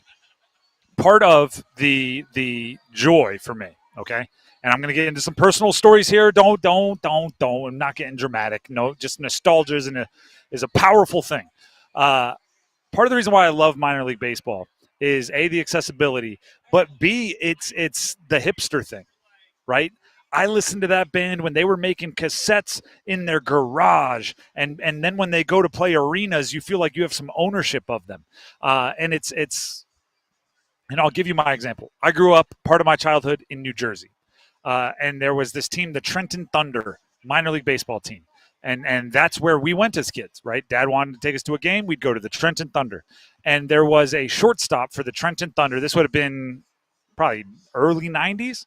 There was a shortstop for the Trenton Thunder with a funny name that as a kid I locked onto. That name was Nomar Garciaparra. And right, just as a, 4 or 5 year old, Nomar Garciaparra, you hear it over the loudspeakers, that's my guy. So when he went on to become an all-star, when he went on to become one of the best shortstops of the late 90s, early 2000s in the bigs, I was the guy that saw him before, right? I was the kid that knew of him ahead of time. That opportunity exists every single time you come to a minor league park. We talked with Mike Birling. I mentioned VP baseball operations for the Bulls about Carson Williams, who's one of the top 10 prospects in all of baseball. 21-year-old 6'2" shortstop. He'll be with the Durham Bulls tonight. He brought up Chandler Simpson, who's the 7th best prospect in the Kane system, outfielder, who is an 80 out of 80 in speed, which if you are a talent evaluator, if you're going to grade something out of 80, 75 is legit, is unbelievable. 80 out of 80 is like track star speed. So watch him play, and you might just see like a future, Major League Baseball steals leader or something like that. And you can say, I saw him ahead of time. I saw him before they were famous. One of my favorite questions when people come up and just want to talk sports with me is, give me somebody you saw before they were them. Oh. And the answers are always exciting, right? Even if it's, hey, I played against, I've heard everything like Earl Campbell. I played against him in high school, and he ran me over, and that's when I realized I wasn't a college football player, whatever it is. Like, those stories are great. And minor league baseball is one of the ones you hear most. Like, I saw Evan Longoria when he was playing for the Bulls. Like, those are David Price, Blake Snell. The list goes on and on for guys that have played here. So, I love minor league baseball for that reason. You feel like you're like buying in a bunch of startups, and then when they go to be Major League Baseball All-Stars, you're like, haha, I get to cash in with stories that like a billionaire sellout. Dennis, talk about the food. I know you're excited. I was thinking that for me it was Chris Long. You saw Chris Long? Well, actually, I played lacrosse against him in high school. A good lacrosse player? He actually was. His brother was really good, right? His brother actually was a baseball player. I thought there were 3 baseball. long. Well, I thought one played lacrosse, one played baseball. Little Howie, as they like to call him, actually went to UVA to play lacrosse. Okay, so yes, very good at lacrosse. But I never actually saw him actually play. But no, actually, you played against Chris. Yes, I played against Chris in lacrosse, and I actually, when I was a senior in high school, Kyle Long, who was a first-round pick by the Chicago Bears, was offensive lineman. He was on our JV football team at my high school. Okay, so I saw him way back when. Yeah, see, those stories are always exciting to me. So yes, but speaking of like the real like important thing, the reason why take us through everything, got to take us through. We got another however many minutes. Yes. Oh goodness, he's got food being delivered. I know, I really do. So I want the helmet. Yeah, well, that's mine. So what was just delivered? We have the charcuterie pretzel. So it's a large, soft pretzel with meats and cheeses and olives and big thing of deli mustard or whatever it is, Dijon mustard, as well, that you can just sit back and enjoy. So it's a charcuterie of pretzel or pretzel charcuterie. And then our good friends over at Two Roosters, my buddy Jared, who's the owner of Two Roosters, they have a special sundae that they have here. So it's a small Durham Bulls helmet, and it has 2 cookies along with a scoop of ice cream, blue and orange sprinkles, and also topped with some chocolate sauce as well. And it's served in the Durham Bulls helmet. It's served in a Durham Bulls helmet, and these are the coolest part. These are fresh baked cookies, and actually the ice cream's the coolest part, but the helmet is also cool. The helmet's fun because you get to take that home. But the best part is that they actually the cookies are actually like the dough and everything is made by Two Roosters, and they bake them fresh here. Two Roosters, if you're unaware, delicious. Yes, absolutely fantastic. Dennis is the food critic here, but I can second delicious. Speaking of remember when, I remember when Jared, the owner of Two Roosters, had just a food truck. Like, so he and I go way back. Of like seeing David Price as a minor leaguer. Exactly. It's like now he's an all-star $100 million contract. So I know we only have about under 2 minutes left here, but I'm going to indulge on all these foods. All right. Do you want you enjoy? Give us the play-by-play as you see fit. Oh, as the play-by-play, as you see fit with the food. It is. I don't want to talk with food in my mouth, but well, that's fantastic. I'm eating the ice cream now. You enjoy that. I'll give everybody else the breakdown here. It is opening night, as you can see if you're watching on YouTube. The stands are filling up behind us. Energy rising, as I always say. Opening night, there's an energy that can't be described, only experienced. So try to make it out here if you can. Game night at Durham Bulls Athletic Park, always exciting. Try to make it out here if you can. Team should be good this year. Check out Carson Williams, one of the best prospects in all of baseball. He'll be playing shortstop. I think that's about all we need to cover here. We need to just get to baseball if we're being real. Coming up on Overdrive, we're going to start with a conversation with the Vice President of Baseball Operations, Mike Birling, from here at the Durham Bulls Athletic Park about everything going on in baseball, everything going on with the Bulls. So enjoy that. This is delicious. Enjoy the two roosters if you're here, all the food here if you're here at some point this season. Final request. Please subscribe to our YouTube channel, 99.9 The Fan. There's the Will Wade interview with Adam Gold and much, much more content. Share it with your friends and all of that. Thank you to Graham back at the studio for keeping us up and running. Thank you to everybody here at DBAP. We hit 16,000. Let's go. We hit 16,000 subscribers on YouTube. Fist bump for that one. Let's go. Thank you, everybody out there. We'll talk about that more later. Have a great night, everybody. We'll see you tomorrow. Move your sports day forward. As they say in the classic movie Star Wars, John Shire, you're our only hope. At least that's what the ACC is saying. Duke, though, the way they played defense leading into the Final Four, look out, San Antonio. And if there's one town that appreciates basketball on defense more than San Antonio, I'd